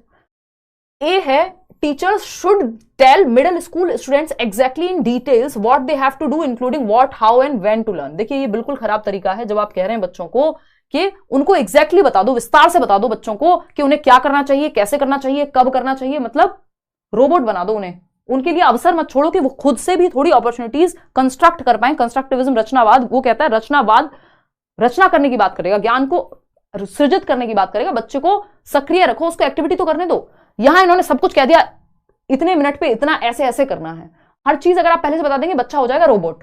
तो ये क्या है, ये एकदम गलत तरीका है, फॉल्स है ये। रीजन क्या है, middle school children do not have the capacity to self regulate their learning. यार मिडिल स्कूल मतलब वो प्री प्राइमरी के बच्चे थोड़ी हैं, प्ले वे के, ये मिडिल स्कूल के बच्चे हो गए, 11 से 14 वर्ष के, 6th to 8th क्लास के। और इवन प्राइमरी में भी इतनी क्षमता है बच्चे में, ऐसा नहीं है कि बिल्कुल नहीं है, कि वो सेल्फ रेगुलेट बिल्कुल ना कर पाए, वो उस लेवल पे उस तरह से कर पाएंगे कि वो खुद से जांच ही नहीं पाएंगे कि वो कैसे सीख रहे हैं, उनको कहां किस स्टेप में दिक्कत आ रही है, आंसर गलत आया है कि नहीं आया। जब वो मैथ्स का कोई सवाल कर रहे हैं तो वो पूछ लेंगे ना आपसे, अगर गलती कहीं हो रही होगी तो। हम कह रहे हैं उनमें बिल्कुल क्षमता नहीं है, तो ये बात तो गलत हो जाएगी। बच्चे को पैसिव नहीं मानना है कि उसमें तो उसे तो खाली बर्तन है, वो तो हम भरेंगे जो भरना है उसके अंदर, जी नहीं। Both A and R are false, तो D option is the right answer. आगे बढ़ेंगे, क्वेश्चन नंबर 20 देखिएगा, अगेन पियाजे के बारे में क्वेश्चन है। क्या कह रहे हैं भाई, major criticism of Jean Piaget's theory is the consideration that children are active beings. यानी जीन पियाजे के सिद्धांत की एक प्रमुख आलोचना, क्रिटिसिज्म, खराब बात, उनकी आलोचना जिसके लिए हुई है वो है कि उनके द्वारा जो विचार दिया गया कि बच्चे सक्रिय प्राणी हैं, बच्चे लिटिल साइंटिस्ट हैं, नन्हे वैज्ञानिक हैं। ये बात पे क्रिटिसिज्म कौन, बस मतलब गालियां निकल जाएंगी, मतलब कौन गधा इंसान होगा दुनिया में जो ये कहेगा कि पियाजे ने बच्चे को एक्टिव कहा है, ये बुरी बात कह दी उन्होंने। बच्चे, ये तो बहुत बड़ी एक अच्छी बात है जो पियाजे ने पूरा पर्सपेक्टिव ही बदल दिया दुनिया का, कि बच्चे क्या हैं, सक्रिय हैं, है ना, बच्चे क्या हैं, सक्रिय हैं, एक्टिव बीइंग्स हैं, लिटिल साइंटिस्ट हैं, नन्हे वैज्ञानिक हैं बच्चे, जो अपनी एक्टिविटीज से, अपनी जिज्ञासा से, अपनी सक्रियता से ज्ञान का सृजन करते हैं, निर्माण करते हैं। तो बच्चे तो नन्हे वैज्ञानिक हैं, ये बात पियाजे ने कही है, ये इनका क्रिटिसिज्म थोड़ी है, ये तो इनकी बहुत बड़ी एक डिस्कवरी है, या एक बहुत अच्छी बात है, पॉजिटिव है, ये तो इनकी स्ट्रेंथ है। तो ये बात तो गलत हो गई अगर ऐसा कोई मानता है तो। रीजन क्या है, children learn through passive reception of information, कि भैया बच्चे तो है निष्क्रिय होकर ही सीखते हैं, इसलिए पियाजे ने गलत बात कह दी कि बच्चे एक्टिव हैं। दोनों ही बातें गलत हो गई, both A and R are false. ठीक है, क्लियर है बात। आगे बढ़ेंगे, क्वेश्चन नंबर 21 देखिएगा फटाफट से। ये क्या कहता है, ये कहेगा, पूरा सिलेबस ऑलमोस्ट कवर हो जाएगा इसमें, पेडागोजिकल एस्पेक्ट से लेके और इवन आपका इंटेलिजेंस से लेके, क्योंकि ये क्वेश्चन अजर्शन और रीजनिंग का क्वेश्चन किसी भी टॉपिक से बना दिया जाता है हर बार, कि पूरे सिलेबस में 30 नंबर में से कहीं से भी, इवन जो लैंग्वेज वाला पार्ट है उसमें भी आपको हेल्प करेगा, कहीं से भी अजर्शन और रीजनिंग का क्वेश्चन बनाया जा सकता है। तो आपने टॉपिक अच्छे से पढ़ा है कि नहीं पढ़ा, इससे पता चलता है। ये सीटेट में इंट्रोड्यूस ही इसलिए हुआ है कि आप रट्टे पे पास तो नहीं हो रहे हैं कहीं। तो अजर्शन क्या है, teachers should use standardised IQ test to measure children's intelligence. अब हमें पता है, इन्होंने कहा शिक्षकों को बच्चों की बुद्धिलब्धि, आईक्यू मापने के लिए बुद्धिलब्धि की मानकीकृत परीक्षाओं का इस्तेमाल करना चाहिए, यानी कि जो स्टैंडर्ड टेस्ट हैं आईक्यू के, उनको अपनाना चाहिए। जबकि जो चाइल्ड सेंटर्ड एजुकेशन है वो ये कहता है भैया, या अगर गार्डनर की बात करें, हार्वर्ड गार्डनर की मल्टीपल इंटेलिजेंस की थ्योरी में, उन्होंने साफ साफ नकारा है आईक्यू टेस्ट कोई सही तरीका नहीं है कि आप पूरी तरह से माप लेंगे बच्चे की बुद्धि को, है ना। बहुत लोग, या हम थॉमस एल्वा एडिसन की जब हम बात कर रहे हैं, तो उन्होंने बल्ब का आविष्कार कर दिया, जबकि स्कूल तो कह रहा था इनमें तो आईक्यू नहीं है, ये तो काम के नहीं है, इनसे तो कुछ होगा नहीं, इनको तो ले जाओ। तो आईक्यू टेस्ट कोई एकमात्र तरीका नहीं है आपकी बुद्धि के बारे में सटीक तरीके से बताने का। दूसरा, स्टैंडर्डाइज टेस्ट से ज्यादा बेहतर है हमारा कि हम बात करें फ्लेक्सिबिलिटी की। हम यूनिफॉर्म टेस्ट, स्टैंडर्डाइज टेस्ट, ये सब नेगेटिव बातें हैं। जब अभी हम पॉजिटिव नेगेटिव वर्ड्स करेंगे तो ये डिस्कस करेंगे हम, है ना। तो ये स्टैंडर्डाइज टेस्ट, यूनिफॉर्म टेस्ट या नॉर्मेटिव टेस्ट, ये सारे नेगेटिव वर्ड हैं। यहां पे फ्लेक्सिबिलिटी होनी चाहिए। टीचर मेड टेस्ट यहां पे फिर भी बेहतर होता है, एक बार को स्टैंडर्डाइज टेस्ट भी बेहतर होता है, लेकिन कुछ केसेस में, बहुत कम केसेस हैं वो, उस पर कभी और बात करेंगे। लेकिन आईक्यू टेस्ट, आईक्यू के द्वारा, यानी आईक्यू मतलब आईक्यू स्कोर आ गया और स्कोर से ही पता लगेगा बच्चा इंटेलिजेंट है कि नहीं, ये एकदम खराब तरीका है। तो इसको हतोत्साहित करना है। ऐसा नहीं है बच्चा स्पोर्ट्स में अच्छा है, आप कह रहे हैं आईक्यू कम है तुम्हारा, है ना। रीजन क्या है, स्टैंडर्डाइज टेस्ट जो होते हैं वो कैन प्रिडिक्ट इंटेलिजेंस एक्यूरेटली। इसके बहुत क्रिटिसिज्म है आईक्यू टेस्ट के भी, कि ये सही प्रिडिक्शन नहीं करते। आईक्यू टेस्ट में फेल होने के बावजूद बच्चा जीवन में अच्छा करता हुआ आपको मिल जाएगा कहीं ना कहीं। सभी केसेस में ऐसा नहीं है कि आईक्यू सही से प्रिडिक्ट कर पा रहा हो। तो both A and R are true. और वैसे भी अगर हम देखें तो आधी आबादी दुनिया में जो है 68% लोगों का आईक्यू एवरेज आईक्यू ही है। तो आईक्यू तो बहुत कम परसेंटेज है जो गिफ्टेड है, और बहुत कम परसेंटेज है 1-2% लोग ही जो बिल्कुल ही रिटार्डेड हैं, जो अपना ध्यान भी नहीं रख पा रहे, बाकी तो नॉर्मल में ही फॉल कर रहे हैं। क्वेश्चन नंबर 22 देखिए, असर्शन क्या है, in a classroom of diverse learners teacher should give reasonable autonomy and flexibility in curriculum and assessment strategies. यानी एक विविध, एक डाइवर्स क्लासरूम जिसमें विविधता वाले बच्चे हैं, अलग अलग तरह के बच्चे हैं, वो क्लासरूम अच्छा माना जाएगा एक तो। और दूसरा उसका रीजन क्या है कि टीचर एक सही मात्रा में बच्चे को फ्रीडम देता है एक्टिविटी करने की, क्वेश्चंस पूछने की, करिकुलम में, यानी करिकुलम मतलब एक्टिविटीज, स्कूल में कदम रखने से लेकर बाहर निकलने तक क्या है, आपको करिकुलम का ही पार्ट है। आप सिलेबस हो, कोई कल्चरल प्रोग्राम हो, कोई डिबेट हो, हर चीज करिकुलम का पार्ट है। तो करिकुलम फ्लेक्सिबल होना चाहिए और आकलन के तरीके भी, यानी एक बच्चा है जिसको डिसलेक्सिया, तो उसको आप सेम टेस्ट से नहीं मेजर करेंगे, या एक बच्चा है जो बोल के ज्यादा अच्छे से समझा पाता है तो उसको ओरल टेस्ट ले लेंगे बजाय कि लिखने के। तो बच्चों को मल्टीपल तरीकों से आप पढ़ाओ, मल्टीपल तरीके से असेस करो। सही बात है, ट्रू है। रीजन क्या है इसका? Children learn better when they take ownership and their learning needs are accommodated. यानी जब वो ओनरशिप लेते हैं, जब वो सेल्फ डिपेंडेंट होते हैं, जब वो ये कहते हैं कि हाँ मैं करके देखता हूं ये, उसको उनको जब हम फ्रीडम देते हैं कोई भी एक्टिविटी करते हुए, तो जब वो जिम्मेदारी लेते हैं तो वो बेहतर लर्निंग कर पाते हैं। ये बात एकदम सही है। तो both A and R are true and R is the correct explanation of A. आपका रटा रटाया उत्तर, जिसको हमें रटना नहीं है, नहीं तो नंबर चला जाएगा। सभी केसेस में ये सही नहीं होता, हालांकि ज्यादातर होता है। जब आप फंस रहे हो तो इसको लगा सकते हैं। असेसमेंट असर्शन क्या है? ए कहता है teachers should provide a lot of opportunities to the children for discussion and dialogue. हाँ भाई, बच्चे एक्टिव हैं, ये तो हमारा पहला सिद्धांत है पेडागोजी का, जो मैं सालों से आपको कहते आ रही हूं कि बच्चा एक्टिव चाहिए हमें, और बच्चा एक्टिव है यहाँ पे कि शिक्षकों को बच्चों को चर्चा व संवाद करने के बहुत सारे मौके देने चाहिए। बात तो सही है। Meaningful learning involves the processes of interaction with others, यानी अर्थपूर्ण अधिगम। एक होता है रोट लर्निंग, रट्टाफिकेशन, वो खराब चीज है। लेकिन मीनिंगफुल लर्निंग कब होगा? जो रियल लाइफ से जुड़ा हो, जिसमें बच्चा एक दूसरे के साथ इंटरेक्ट करके अवसर मिले हो उसको, और वो ज्ञान का सृजन कर रहा हो, कंस्ट्रक्ट कर रहा हो नॉलेज को। दोनों ही बातें सही है। तो first option is the right answer over here. बिल्कुल 96% लोग सही जवाब इसका दे पा रहे हैं। आगे बढ़ेंगे, क्वेश्चन नंबर 24 देखिएगा। ये क्या कहता है भाई? ये कहता है It is important for middle school teachers to enable the students to look at the portrayal of gender stereotypes in the media critically। यानी कि ये जरूरी है कि माध्यमिक स्कूल के बच्चे, अब ये माध्यमिक है, यहाँ पे प्राइमरी होता तब भी बात बराबर ही रहती, बट वो ज्यादा छोटे बच्चे हो जाते।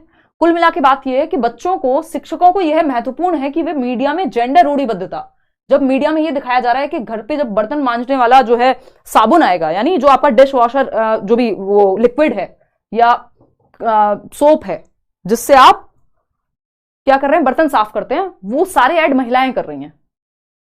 ये अगर दिखाया जाएगा मीडिया में, टीवी में, या जो भी बाइक के एड्स हैं उनमें सिर्फ पुरुष ही आ रहे हैं, तो क्या होगा? इससे जेंडर स्टीरियोटाइप को बढ़ावा मिलेगा।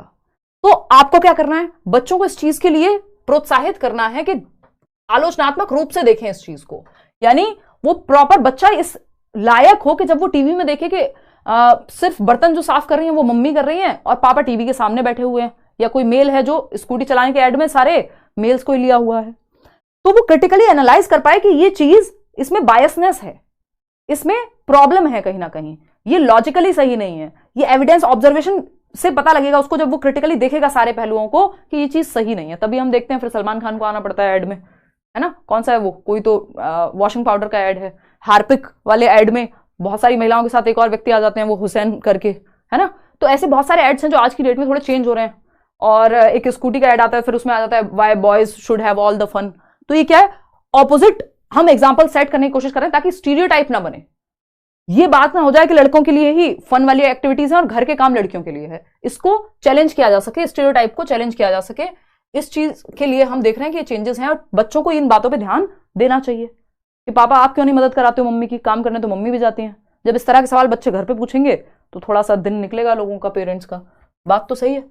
रीजन क्या है? Media is an important socialising agency. भाई ये बात बिल्कुल सच है कि मीडिया में जो चीजें वो देख रहे हैं, अगर वो कमला पसंद का ऐड में अपने बहुत बड़े स्टार को देख रहे हैं, जिन स्टार्स को उनके माँ बाप भी बचपन से देखते हुए आए हैं, है ना, वो कहते हैं नहीं हमारे फेवरेट प्लेयर फलाने जी हैं, और फिर आप बाद में देखते हैं कि वो तो तंबाकू का ऐड कर रहे हैं जी, या फिर इनडायरेक्टली किसी और चीज का ऐड कर रहे हैं, है ना, सरोगेट मार्केटिंग कहते हैं आई थिंक उसे। तो ये क्या होगा?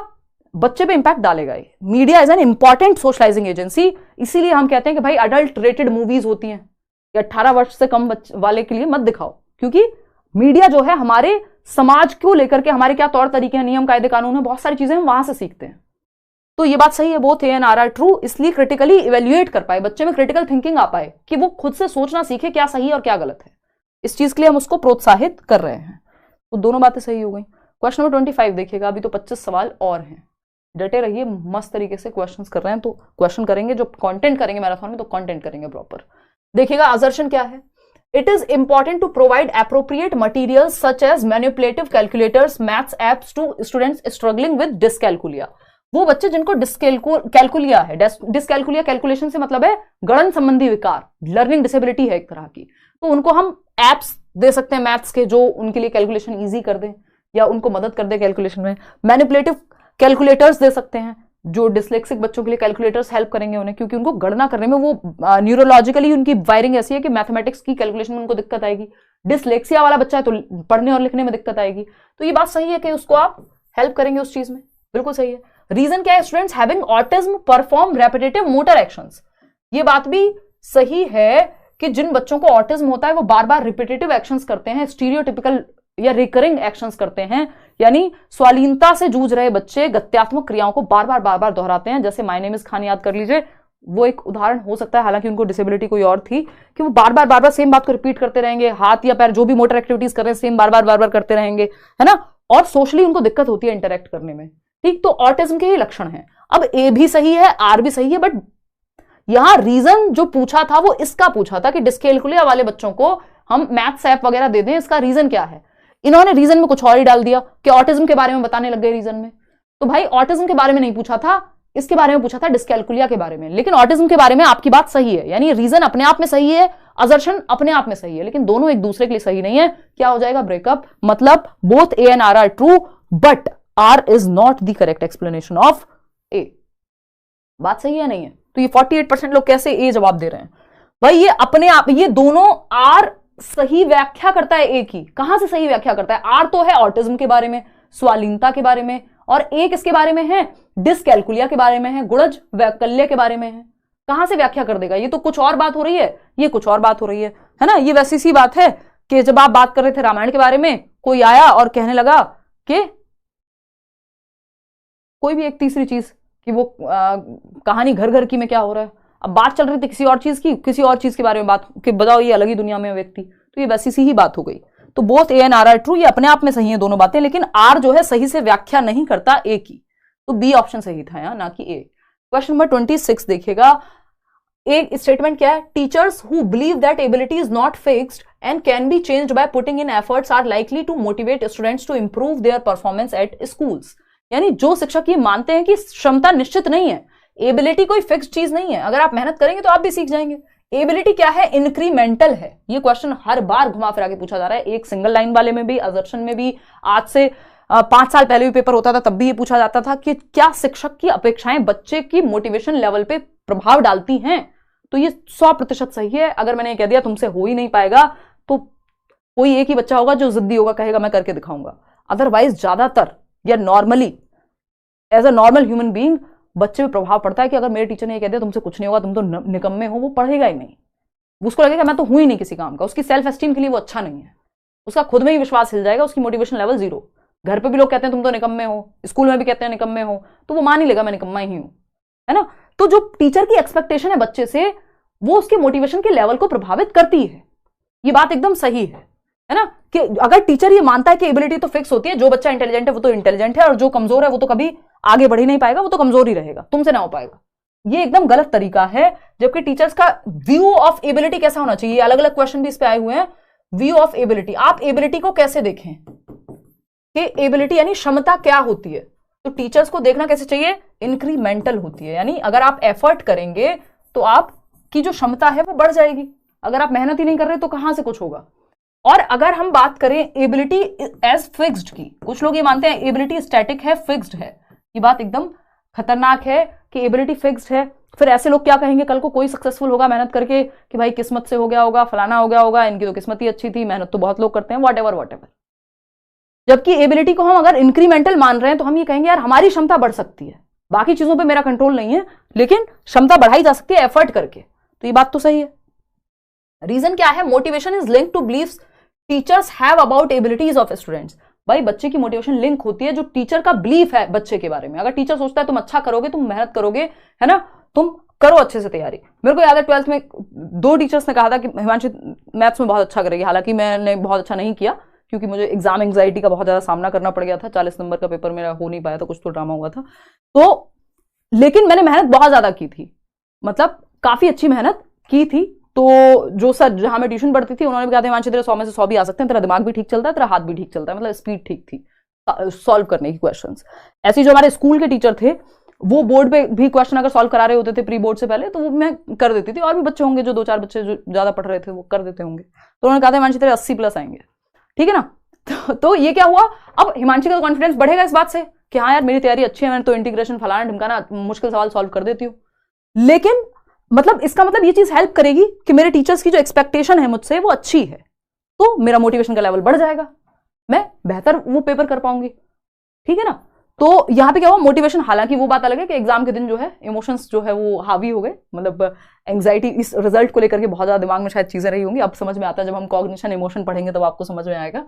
तो motivation is linked to beliefs teachers have about the abilities of students, यानी कि अभिप्रेरणा उन विश्वासों से जुड़ी है जो शिक्षक अपने छात्रों की क्षमताओं के बारे में रखते हैं।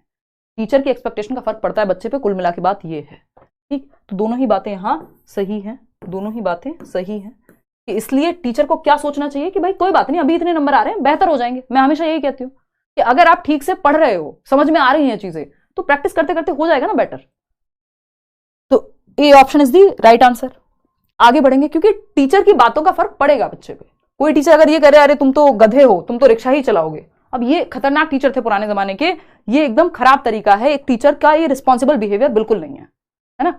टीचर के ये लक्षण होने नहीं चाहिए, बट हमने इस चीज को नॉर्मलाइज किया हुआ है ना। देखिए एक बार क्वेश्चन नंबर 27 क्या कहता है, असर्शन है to ensure meaningful learning student should be expected to reproduce knowledge in the exact same way as it is received. Sorry, अर्थपूर्ण अधिगम के लिए, अर्थपूर्ण अधिगम कब होगा, जब लाइफ से जोड़ के सिखाएंगे हम, ठीक है ना। To ensure meaningful learning student should be expected to reproduce knowledge, यानी बच्चों को हम एक्सपेक्ट करें कि वो नॉलेज को एज इट इज रिप्रोड्यूस कर दें, रट्टा लगा करके छोड़ आए, मतलब ऐसे के ऐसे ही उसको उगल दें पेपर में, exact same way as it is received. क्या ये बात सही है, क्या ये बात सही है, बताओ एक बार, फटाफट से बताओ। ये बात एकदम गलत है, एकदम गलत है। ये देखो, एक तो मैं 12th में पहुंच गई, ये हमारे बोर्ड्स का ना कभी हमारे दिमाग से निकलता नहीं है। अब मेरे को याद आया यार वो वाला पेपर नहीं था, 2 अलग अलग एग्जाम्स को मिस कर दिया मैंने। एक और एग्जाम में मुझे एग्जाम एंग्जाइटी हुई थी जहां मेरा 40 नंबर का पेपर छूटा था 200 में से, और जो मैथ्स वाला था उसमें मेरे को याद है 15 या 20 नंबर का रह गया था मेरा, प्रोबेबिलिटी वाला जो चैप्टर आता है वो मिस हो गया था। देखना एक बार, अगर हम बात करें तो मेरे दिमाग में जो है मेमोरी के पूरे ऐसे पेजेस खुल गए। इधर आ जाओ वापस, देखते हैं एक बार। To ensure meaningful learning, students should be expected to reproduce knowledge in the exact same way as it is received. यानी कि जैसे अर्थपूर्ण अधिगम के लिए यह सुनिश्चित करना चाहिए कि विद्यार्थियों से यह अपेक्षा करें कि जैसे उन्होंने ज्ञान को प्राप्त किया है, सेम एक शब्द भी इधर उधर ना करें राहुल, क्या कर दें, सेम रिप्रोड्यूस कर दें, जैसा लिखवाया है एक एक शब्द वैसा ही लिखा जाए। तो इससे अर्थपूर्ण अधिगम नहीं होगा, इससे रोट लर्निंग होगी, रटंत विद्या होगी, है ना, रटने पे फोकस आएगा। तो ये बात तो गलत हो गई। रीजन क्या है, learning is the process of passive reception. भैया अधिगम पैसिव नहीं हो सकता, निष्क्रिय नहीं हो सकता, एक्टिव होना चाहिए, है ना। तो both A and R are false, D option is the right answer over here. बात सही है या नहीं है, आगे बढ़ गई। क्वेश्चन नंबर 28, क्वेश्चन नंबर 28 क्या है, क्वेश्चन नंबर 28 फटाफट से देखना। असर्शन क्या है यहाँ पे, असर्शन देखते हैं भाई। Children should be provided with love, care and lot of opportunities to develop and learn in early childhood, यानी बच्चों को आरंभिक बाल्यावस्था में विकास और अधिगम हेतु प्यार, देखभाल और बहुत से अवसर प्रदान करने चाहिए। अर्ली चाइल्डहुड क्या है भाई, अर्ली चाइल्डहुड क्या है, बच्चों को आरंभिक बाल्यावस्था में, आरंभिक यानी 2 से 6 वर्ष, आरंभिक बाल्यावस्था में अधिगम हेतु सीखने के लिए लव, देखभाल, केयर और बहुत सारी अपॉर्चुनिटीज प्रोवाइड करनी चाहिए कि ताकि बच्चे को लगे कि हाँ, मतलब क्योंकि बच्चा कोई मशीन नहीं है ना जिसके अंदर आप लर्निंग भर देंगे, है ना। तो बच्चे को आप लव, केयर एंड अपॉर्चुनिटीज दे रहे हैं तो आप उसके फेवरेट टीचर भी हो जाएंगे, मतलब उसको पसंद होते हैं वो टीचर्स बच्चे को जो उसको केयर करते हैं। और टीचर की क्वालिटीज होनी भी क्या चाहिए, केयरिंग हो, एम्पैथी हो और ओपननेस, दिमाग खुला हुआ होना चाहिए, ठीक। तो ये क्या होगा, provided with love care and opportunity. अच्छी बात है, ये तो बच्चा चाइल्ड सेंटर्ड अप्रोच है। और क्योंकि ये उम्र क्या है, आपने वो सुना होगा बॉर्नवीटा का एड जो है कि बच्चे का 90% विकास, बच्चे के मस्तिष्क का 90% विकास 5 साल की उम्र तक हो जाता है। और सिर्फ मस्तिष्क का विकास नहीं, मतलब ओवरऑल डेवलपमेंट में भी जो अर्ली चाइल्डहुड है, ये पूरी डिबेट है मनोविज्ञान की कि अर्ली डेवलपमेंट ज्यादा महत्वपूर्ण है कि बाद वाला। तो ज्यादातर लोग ये मानते हैं कि अर्ली डेवलपमेंट, जो शुरुआत के आपके 10-12 साल हैं, वो बहुत ज्यादा महत्वपूर्ण है, आपके पूरे जीवन के लिए नींव का काम करते हैं। बात तो सही है, ट्रू। फिर रीजन क्या है इसका, outcome of severely deprived childhood can be easily modified in later years. यानी जो गंभीर रूप से वंचित बाल्यावस्था के परिणामों को बाद के वर्षों में बदलना आसान है। यानी अगर सीवियरली डेप्राइव्ड चाइल्डहुड, डेप्राइव्ड किसी भी सेंस में हो सकता है, खाना ही ठीक से ना मिला हो तो कुपोषण का शिकार हो जाएगा बच्चा। अब एक बार माल न्यूट्रिशन का शिकार हो गया बच्चा, तो आप उसका दिमाग बाद में कैसे डेवलप कर दोगे? वो तो उसी स्टेज में सही खाना मिलना चाहिए था। अगर उस स्टेज में गंदा पानी पीने की वजह से या खराब माहौल मिला, टीचर्स बहुत पीटते थे, घर में लड़ाई झगड़ा मारपीट देखिए, कोई सेक्सुअल अब्यूज हो गया बच्चे के साथ, तो अगर इस एज में कुछ भी सीवियरली डेप्राइव्ड है या खतरनाक है, तो इसका उम्र जीवन पर्यंत रहता है बच्चे पे। जो कि एरिक एरिक्सन भी कह रहे हैं कि आपका शुरुआत जो है जीवन की, हर स्टेज आगे वाली स्टेज को प्रभावित करती है। तो ये इरिवर्सिबल चेंजेस होते हैं एक तरह के, कि इनका जो इंपैक्ट है वो लाइफ लॉन्ग रहता है फिर बच्चे पे। ट्रॉमा एक तरह का बच्चे के अंदर जा सकता है यदि कुछ भी घटना इस तरह की खतरनाक घटी है। तो बचपन अच्छा हो बच्चे का, इस बात की कोशिश पूरी करनी चाहिए टीचर्स को भी और पेरेंट्स को भी। ये डेप्राइव्ड, जो सीवियरली डेप्राइव्ड चाइल्डहुड है, उसको बदला नहीं जा सकता, है ना। ये बात एकदम गलत है, इसका परिवर्तन संभव नहीं है। ये क्रिटिकल पीरियड है जिसमें चीजें या तो बिल्कुल खराब हो सकती हैं या सही हो सकती हैं। तो जरूरी है कि यहाँ पे हम सही माहौल या सही रिसोर्सेज दें, हालांकि सबको नहीं मिल पाता, बट दें। ठीक है जी। तो A is true but R is false. हाँ, ए तो सही है कि अर्ली चाइल्डहुड जरूरी है, बट आर फॉल्स है कि इसको चेंज नहीं कर सकते। एक बार इंपैक्ट आ गया तो आ गया, चाहे वो खाने पीने की वजह से हो, चाहे वो साइकोलॉजिकली हो। क्वेश्चन नंबर 29 देखिएगा एक बार, क्या कहता है ये, a teacher should not design learning tasks that encourage children to seek out knowledge from sites other than text book. यानी एक अध्यापक को ऐसे एक्टिविटीज करानी ही नहीं चाहिए, अधिगम कार्य कराने ही नहीं चाहिए जो बच्चों को पाठ्य पुस्तक के अलावा किसी और स्रोत से ज्ञान अर्जन करने को बढ़ावा दे। कि आप किसी साइट से पढ़ो, अपने आसपास अपने पेरेंट्स से, अपनी दादी नानी से पूछो कि उनके समय पे क्या थी चीजें, कौन सी करेंसी चलती थी, है ना, 2000 का नोट हुआ करता था, है ना। हमारी आने वाली जनरेशन से ऐसे तो बात करेंगे कभी। तो ये क्या हुआ कि आप टेक्स्ट बुक के अलावा बाहर से भी आप लर्निंग टास्क करके एनकरेज करो बच्चे को, चाहे साइट से सीखना हो, चाहे अपने आसपास से सीखना हो, उनको एनकरेज करना चाहिए टीचर को। लेकिन इन्होंने कह दिया should not design learning task. ऐसे टास्क ही मत डिजाइन करो जिसमें बच्चे को टेक्स्ट बुक के अलावा कहीं और से जानने को मिले। तो भाई लर्निंग सिर्फ टेक्स्ट बुक सेंटर्ड थोड़ी होती है। हम तो कह रहे हैं एनसीएफ में या नेशनल एजुकेशन पॉलिसी में भी कि हमको लर्निंग को बियॉन्ड क्लासरूम या बियॉन्ड टेक्स्ट बुक लेके जाना है। यानी बच्चे के वास्तविक जीवन से, रियल लाइफ से, उसके कॉन्टेक्स्ट से जोड़ना है, सोशल कॉन्टेक्स्ट से। और ये कह रहे हैं कि सिर्फ टेक्स्ट बुक तक सीमित कर दो, गलत है। रीजन क्या है, learning and knowledge is transmitted and not sought और कंस्ट्रक्टेड। जबकि हमें पता है रचनावाद पे आधारित है पूरा सिलेबस आपका, पियाजे, वाइगोस्की, ब्रूनर सब कहेंगे नॉलेज को कंस्ट्रक्ट किया जा सकता है। और ये कह रहे हैं लर्निंग को ट्रांसमिट किया जाता है, भरा जाता है। एक खाली बर्तन है बच्चा, जो मैं आपको चाइल्ड सेंटर्ड में बताती ही हूँ, है ना, जो आपके जॉन लॉक कह रहे थे कि भर दो उसमें। नहीं, बच्चा खाली बर्तन नहीं है, वो ज्ञान का सृजन करेगा खुद से, एक्टिव बीइंग है। तो दोनों ही बातें गलत हो गई, both A and R are false, इसमें कोई डाउट हमको है नहीं। अब देखना, इसमें गड़बड़ करते हैं लोग, है ना। इसमें जैसे हमें गलत वाला ऑप्शन होता है, उसमें एकदम से आंसर की संख्या कम से कम 10-15% कम हो जाती है। और अगर कहे दोनों सही है तो सब 95% लोग सही उत्तर देते हैं। तो रट्टा नहीं लगाना है। असर्शन क्या है भाई, children acquire language since they are genetically predisposed to do so and the environment does not play any role. Environment का कोई रोल नहीं है लैंग्वेज में। ये कौन से स्कूल से पढ़ लिया इन्होंने, है। नॉम चॉम्स्की बेचारे ऐसे चिल्लाते रह गए कि हेरिडिटी महत्वपूर्ण है। मतलब हेरिडिटी तो यहां भी महत्वपूर्ण है, या एनवायरमेंट महत्वपूर्ण नहीं है। लैंग्वेज वैक्यूम में डेवलप नहीं हो सकती ना। मोगली की भाषा आएगी फिर आपको अगर जंगल में छोड़ दिया जाए तो। आप में जेनेटिक क्षमता है, लेकिन बिना एनवायरमेंट के कैसे लैंग्वेज सीखोगे, है ना। अगर लोग ही नहीं होंगे आसपास, कहां से सीखोगे। क्षमता रखी रह जाएगी। क्षमता तो बहुत चीजों की हो सकती है आप में, एनवायरमेंट भी तो चाहिए। रीजन क्या है, language development is a product of only heredity. ये दोनों ही बातें गलत हैं। ये यहां तक की बात ठीक थी कि जेनेटिकली हमारे अंदर क्षमता होती है, लेकिन एनवायरमेंट का कोई रोल नहीं है लैंग्वेज में। ये दोनों ही बातें फिर गलत हो जाती हैं। Both A and R are false. 96% लोग सही जवाब दे रहे हैं। बहुत अच्छा लगा ये देख करके। चलिए आगे बढ़ते हैं नेक्स्ट क्वेश्चन पे। क्वेश्चन नंबर है 31। 20 सवाल और है। मुझे लगता है कि इतनी प्रैक्टिस और ये आपको आंसर भी मार्क करके मिल जाएगा टेलीग्राम पे, जो PDF है, तो इनफ हो जाएगा। मतलब ये एक तरह से पूरे सिलेबस का रिवीजन है इन क्वेश्चंस के थ्रू, क्योंकि ये हर टॉपिक के क्वेश्चन से इन्होंने असर्शन और रीजनिंग के क्वेश्चन बनाए हुए हैं, चाहे वो डेवलपमेंट हो, लर्निंग हो, इंटेलिजेंस टेस्ट हो। आप देख रहे हो हर एक टॉपिक से लगभग आपका पूरा सिलेबस कवर हो जाता है असर्शन और रीजनिंग का, क्योंकि फिक्स नहीं है ना इनसे क्वेश्चन नॉर्मल आएगा या ऐसे वाला आएगा। क्वेश्चन नंबर 31 देखिए क्या कहता है। Ahmed encourages children to his classroom to think of analogies to promote effective problem solving. Ahmed एक टीचर हैं, प्रभावशाली समस्या समाधान के लिए वो बच्चों को अपनी कक्षा में कहते हैं कि समानांतर रूप से सोचो, कि मान लीजिए आपने एक प्रॉब्लम ये सॉल्व की है, इसके जैसी कोई और प्रॉब्लम भी तो सॉल्व की होगी पहले, तो वो समानांतरता ढूंढने को कह रहे हैं, एनालॉजी ढूंढने को कह रहे हैं। बात तो सही है एकदम, प्रॉब्लम सॉल्विंग का वन ऑफ द वेज होते हैं या टेक्निक या तरीका होता है एनालॉजी के माध्यम से। एनालॉजी क्या हो सकती है कि अच्छा आप समझा रहे हैं बच्चे को कि कैमरा कैसे वर्क करता है, तो आप कह रहे हैं कि कैमरा क्या है, हमारी आंख के जैसा है, या हमारी आंख कैमरा की जैसी है, वॉटएवर। आपने क्या दिया, समानांतर उदाहरण दिया जिससे समझ में आ सके कि भाई जैसे हमारी आंखें सब कुछ रिकॉर्ड करती हैं वैसे कैमरा भी रिकॉर्ड करता है, तो एनालॉजी हो गई। एनालॉजी समझने में मदद करती है, बात सही है। रीजन क्या, children learn meaningfully when the teachers enable them to make connections, यानी बच्चे बहुत अर्थपूर्ण ढंग से सीखते हैं जब वो कनेक्शंस बनाने को टीचर उन्हें मौका देते हैं, जीवन से जोड़ने को ज्ञान को मौका देते हैं। दोनों ही बातें सही हैं, both A and R are true and R is the correct explanation of A. इसमें क्यों आप फंस गए, 86% लोग ही सही जवाब दे पा रहे हैं। देखो समझते हैं।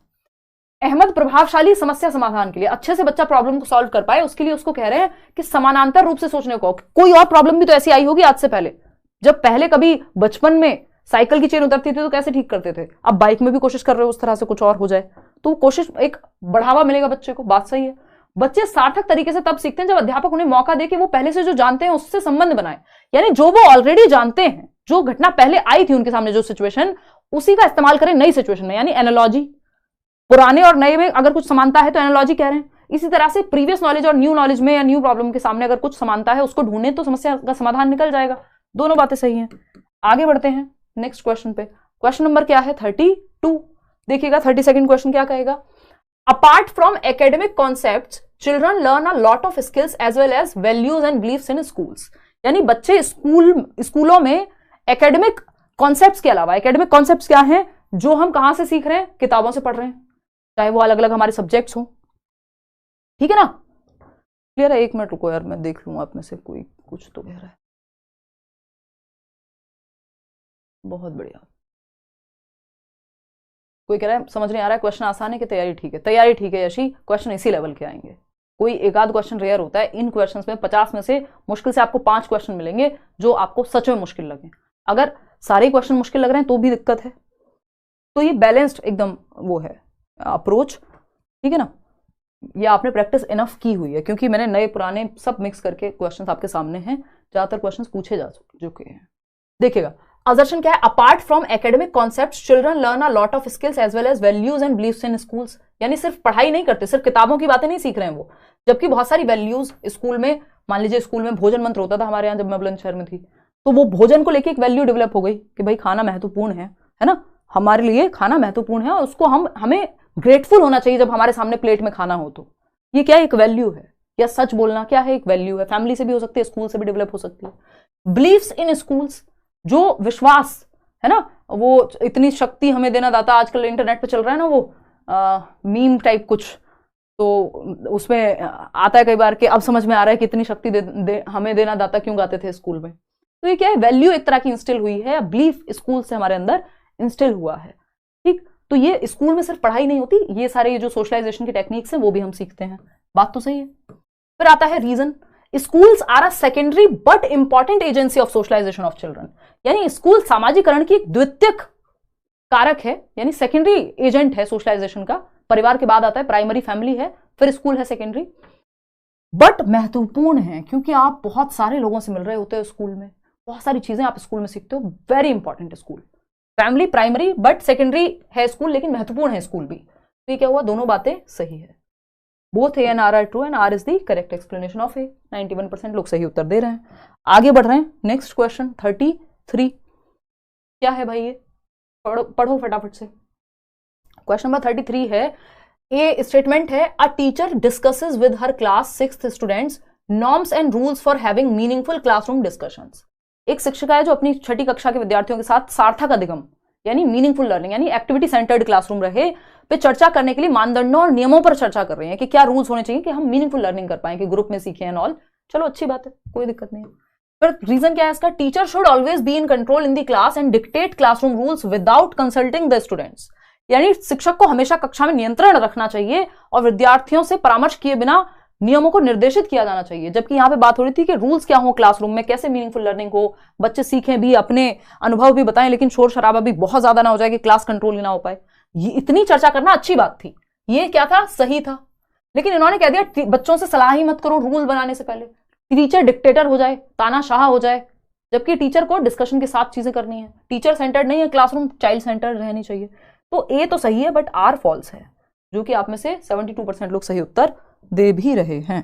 आगे बढ़ेंगे, क्वेश्चन नंबर 34 देखिएगा, ये क्या कहता है भाई? क्वेश्चन नंबर 34 कहता है the new learning should be based upon preceding facts and information and related to what children already no.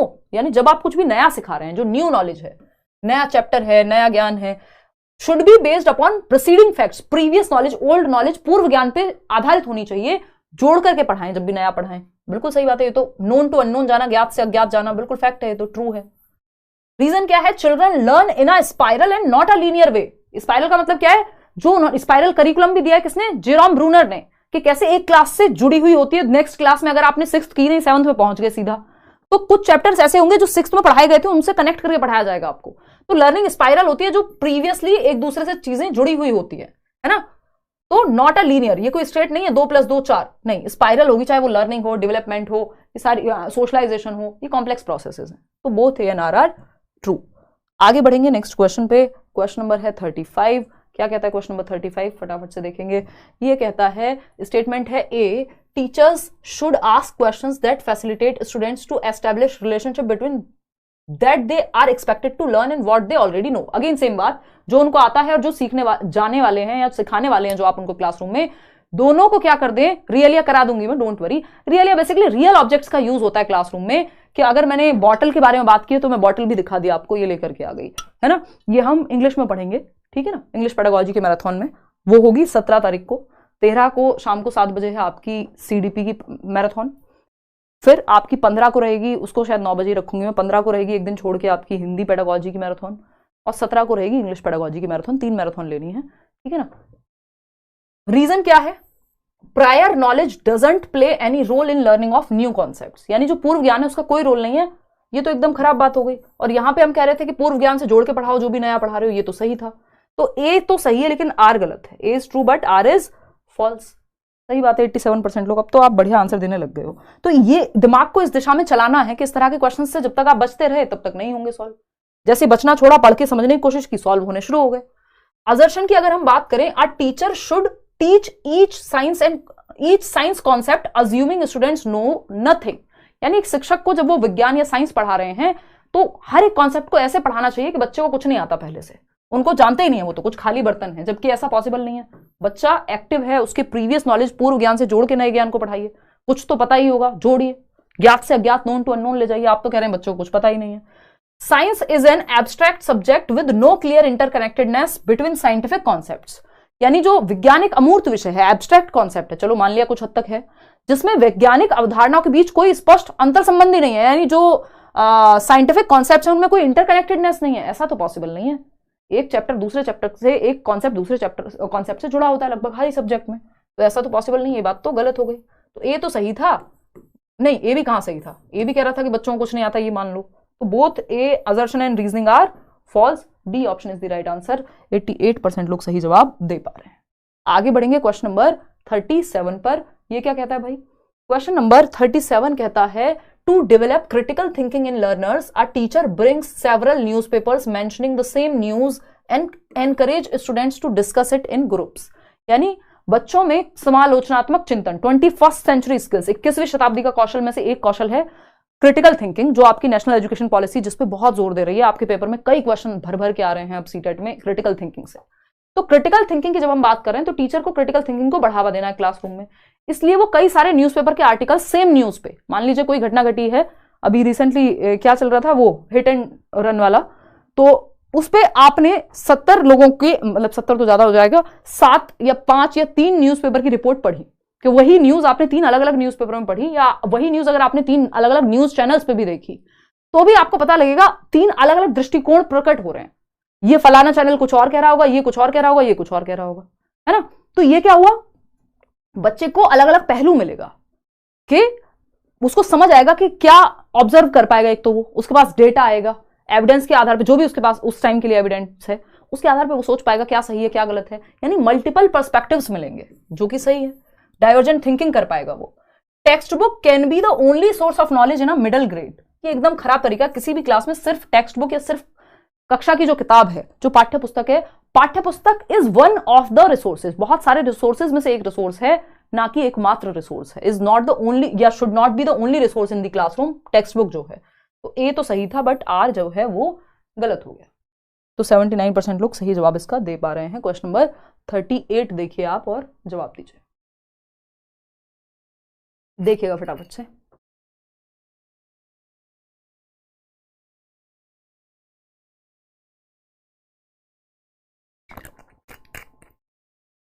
देखिए फटाफट से। अभी हमारे पास 12 क्वेश्चन और हैं, फिर हमें निशा के घर पकौड़े खाने हैं, जो आज निशा ने स्पेशली बनवाए हैं। हमें पता लगे कि ऐसी हरकतें आज जो निशा ने की हैं शुरुआत में, वो पकौड़ों की वजह से थी या इनकी अपनी पर्सनल डिसीजन था। देखिए एक बार, असर्शन क्या है, a teacher should encourage her students to make intuitive guesses. Intuitive guesses किस स्टेज में आते हैं बताएगा कोई? कोई बात नहीं, हम बताएंगे मैराथन सेशन में, ठीक है। तो एक शिक्षक को अपने छात्रों को किसी प्रश्न के उत्तर के बारे में सहज अनुमान लगाने के लिए प्रोत्साहित करना चाहिए। बिल्कुल सही बात है, जो मन में आ रहा हो बेचारे बच्चे के, बेचारा क्यों हो गया वैसे बच्चा, बच्चे के जो भी मन में आ रहा हो वो कह पाए, खुल करके एक्सप्रेस कर पाए, ये बात तो सही है, ये करना चाहिए टीचर को। रीजन क्या है इसका, student should be instructed to answer only when they are absolutely sure of the correct answer. यानी बच्चों को सिर्फ तभी जवाब देना चाहिए, तभी उनको जवाब देने के लिए प्रोत्साहित करो जब उनको एग्जैक्ट आंसर पता हो, नहीं तो मत देने दो जवाब। तो ये तो गलत हो गया। इंट्यूटिव गैसेस का मतलब ये वो अनुमान लगा रहा है कि अच्छा मेरे मैम ऐसा हो सकता है क्या, फिर आप कहोगे अच्छा बताओ क्या, फिर बताया कि नहीं नहीं देखते हैं अभी डिस्कस करेंगे। तो ये हुआ सहज अनुमान कि जो उसके मन में आया, जो उसके अनुभव के आधार पर उसने बोल दिया। तो ये अच्छी बात है, बच्चे को आप अभिव्यक्त करने दें, एक्सप्रेस करने दें। लेकिन ये कह रहे हैं आप बच्चे को सिर्फ तभी कहें बोलने को जब उसको एग्जैक्ट सही आंसर पता हो। तो बच्चे वैसे ही डरते हैं क्लासरूम में बोलने से। आपने कह दिया अगर सही नहीं पता, अगर गलत निकला आंसर तो डांट पड़ेगी, मजाक उड़ेगा अलग से। जबकि सही टीचर क्या कहेगा, या थियरी क्या कहती है हमारी कि भाई आपको बच्चे को प्रोत्साहित करना है जवाब देने को, या टीचर्स, अच्छे टीचर्स क्या कहते हैं कि कोई बात नहीं जवाब तो दो, गलत हो जाएगा कोई बात नहीं देखेंगे। तो ये बात तो गलत है कि जब सही जवाब पता हो तभी दे वो। तो ए तो सही था कि इंट्यूटिव गैसेस आप उसको लगाने को कहो कि जितना पता है इतना बताया at least, but R is false. A तो सही था, आर यहां पे फॉल्स है। आगे बढ़ेंगे क्वेश्चन नंबर 39 पे। क्वेश्चन नंबर 39 क्या कहता है, ये बड़े क्वेश्चंस हैं इसलिए जरूरी है कि आप इनको मल्टीपल टाइम प्रैक्टिस करें, क्योंकि अगर आपकी स्पीड बढ़ गई, अगर आपकी स्पीड बढ़ गई पढ़ने की, तो क्या होगा, आप जल्दी जवाब दे पाएंगे, आपका टाइम बचेगा पेपर में। जैसे मेरे को याद है अभी ये आपकी क्लास से पहले एक क्लास थी, उससे पहले उसके बाद मैंने थोड़ा सा मेरे को देखना था, क्योंकि देखना पड़ता है वो लेसन प्लानिंग में कि गलत टाइपिंग है या कुछ है, एक बार नजर तो निकल जाए। तो आपके क्वेश्चंस थे पता नहीं कितने, 30 क्वेश्चंस, 20 मैंने देख लिए थे, 30 क्वेश्चंस थे आई थिंक, और 10 से 12 मिनट ही थे। तो वो 30 क्वेश्चंस फटाफट से, और मेरे पास उनके आंसर्स भी थे नहीं, है ना, क्योंकि अब इतना कई बार एक्सपीरियंस हो जाता है। हालांकि मेरी कोशिश रहती है कि ऑफिशियल आंसर से प्रॉपर मैच्ड हो चीजें और प्रॉपर ऑथेंटिकली जाएं चीजें, लेकिन तो वो स्पीड बढ़ गई समय के साथ। शायद जब मैंने अपना टीचिंग ट्रेनिंग किया होगा उस टाइम पे नहीं हो पाता। इन क्वेश्चंस की बात कर रही हूँ, और मैं ऐसा नहीं है कि 30 क्वेश्चन 12 मिनट में बहुत जल्दी पढ़ दिए, बट जिसमें समझाना भी है मुझे और मुझको देखना भी है कि सही और गलत कौन सा हो सकता है, क्यों हो सकता है, और असर्शन और रीजनिंग के ये क्वेश्चन थोड़े लेंथी होते हैं। तो सिंपल सी बात है कि जब हम इसमें स्किमिंग कह सकते हो आप, कि जब हम कोई चीज man practice makes a man और वुमेन परफेक्ट। तो भाई जब हम प्रैक्टिस करेंगे तो हमारी स्पीड अपने आप बढ़ जाएगी। पेडागोजी में स्पीड अच्छी होनी चाहिए। आपके पेपर में वैसे भी 90 नंबर की पेडागोजी है। क्योंकि पेपर लेंदी हो जाता है थोड़ा। असर्शन क्या है, 4 year old Riya can not take into consideration the height and width of the 2 beakers at the same time while pouring the same amount of water into tall and wide beaker. यानी कि 4 वर्ष की रिया है जो लंबे और चौड़े बीकर में, वो बीकर होता है ना जो केमिस्ट्री में यूज करते थे, ठीक है, बर्तन मान लो आप, है ना, एक मग है जो चौड़ा है और लंबा है। लंबा तो देख लेते हैं ये लिखा भी उन्होंने कि नहीं। चौड़े बीकर में समान चौड़ा है भाई, और लंबे और चौड़े height and width of the two beakers are at the same time while pouring the same amount of water.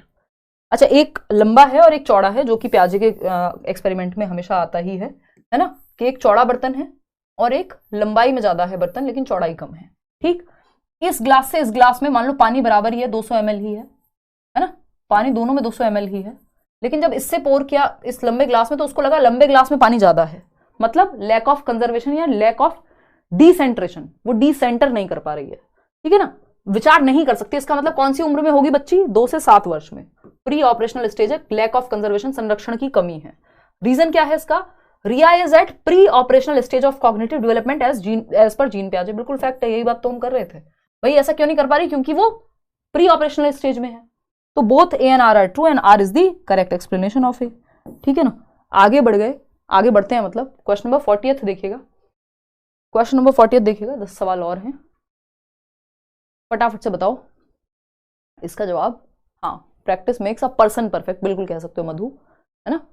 और हमें क्या करना है? बहुत ही बढ़िया, एकदम जेंडर न्यूट्रल लैंग्वेज का इस्तेमाल आपने किया है, या तो आप दोनों ही जेंडर को इंक्लूड करें या फिर एक जेंडर न्यूट्रल भाषा का इस्तेमाल करें। ठीक है ना, बिल्कुल सही बात है, बहुत बढ़िया, तालियां बजाऊंगी मैं आपके लिए, बहुत अच्छा लगा मुझे। हाँ ठीक है, सही जवाब दे रहे हैं आप लोग। चलिए आगे बढ़ते हैं, समझते हैं कहानी क्या है। असर्शन क्या कहता है भाई? A teacher tries to include examples from the immediate environment of children to make the class interactive. यानी बच्चे के वास्तविक जीवन से, रियल लाइफ कॉन्टेक्स्ट से, संदर्भ से वो उठा करके ला रहे हैं टीचर एग्जाम्पल। जो जैसे मैं कई बार इंस्टाग्राम का, रील का, इसका उसका एग्जाम्पल बहुत बार दे देती हूँ, क्योंकि मुझे पता है आप लोग देखते तो हो ही, कितना ही मना कर लो, है ना। हम मना करें भी क्यों? क्योंकि आप बच्चे तो रह नहीं गए, लेकिन पेरेंट्स भी मना करें। ठीक है ना, तो कई लोग तो पूछते हैं कि क्या समस्या है, मतलब क्या समाधान है इसका कि ना देखें।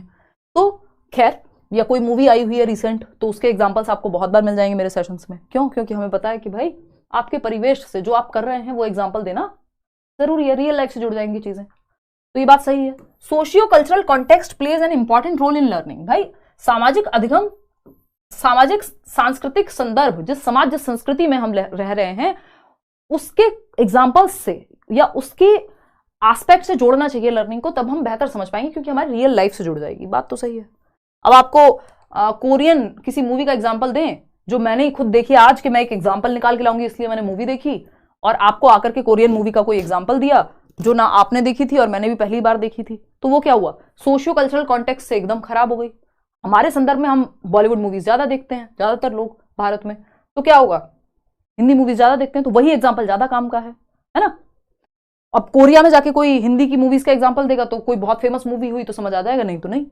ठीक, चलिए खैर, ये option is the right answer. इसलिए हमें बच्चे के संदर्भ का ध्यान रखना है, उसकी सराउंडिंग का, उसकी भाषा का, उसके कल्चर का, वैसे ही एग्जाम्पल लेके आने हैं। असर्शन क्या है? Mistakes and errors made by the students are indicative of the failure of the teachers and the students.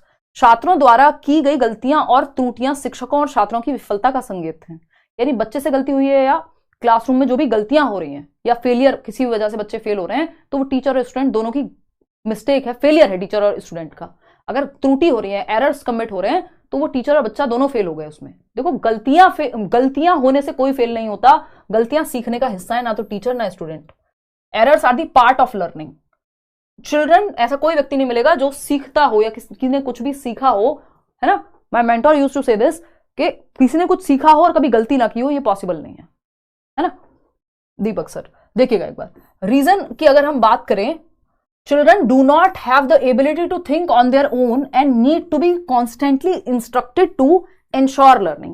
यानी बच्चों में स्वयं सोचने की क्षमता नहीं होती है और सीखने को सुनिश्चित करने के लिए उन्हें लगातार निर्देश दिए जाने की आवश्यकता होती है। यानी उनमें क्षमता ही नहीं है बच्चे में सीखने की, जबकि हम कह रहे हैं बच्चा क्या है? CCL, क्यूरियस है जन्म से ही, क्रिएटिव है और लर्निंग की एबिलिटी के साथ पैदा होता है। ये बात कौन कह रहा है?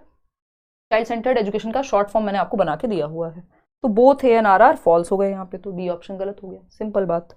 आगे बढ़ेंगे क्वेश्चन नंबर 42 पर। क्या कहता है भाई क्वेश्चन नंबर 42? असर्शन है और रीजन है, देखते हैं क्या है assertion. School should emphasise on mere reproduction of materials learn. Again mere reproduction, mere recall, memorisation, ये सब रट्टे की बात करते हैं, तो ये एकदम खराब तरीका है कि पुनरुत्पादन कर दो, जो सीखा है उसको उगल दो, पेपर पे जाके उल्टी कर दो, नहीं। रीजन क्या है? Memory is neither constructive not interpretative, ये भी गलत है। मेमोरी जो है, स्मृति जो है, वो नॉट ईरानी स्मृति, मेमोरी वाली, कॉग्निटिव फंक्शन वाली, है ना, कॉग्निटिव डेवलपमेंट वाली, संज्ञान। मेमोरी क्या है, कंस्ट्रक्टिव है। हंस लो पहले तुम, वाओ मौका मिला, कितना खराब पीछे मारा, बाद में मजाक उड़ाऊंगी, अभी तो क्लास हो जाने दो। है यही सब तुम्हारी सेल्फ टॉक चल रही है ना, प्राइवेट स्पीच, प्राइवेट नहीं, ये तो साइलेंट इनर है, बाहर नहीं सुन पा रही हूँ ना मैं। देखो एक बार, खैर, तो अगर हम बात करें यहाँ पे कि मेमोरी की जब हम बात कर रहे हैं, स्मृति की जब हम बात कर रहे हैं, तो स्मृति क्या है, नीदर क्या रही हो तुम, नीदर कंस्ट्रक्टिव नॉर इंटरप्रिटेटिव। मतलब हम ये नहीं कह सकते कि कंस्ट्रक्टिव नहीं है, आप कुछ भी महल बना लो, कंस्ट्रक्ट कर लो आप इमेजिनेशन से, अपनी मेमोरी के माध्यम से, है ना।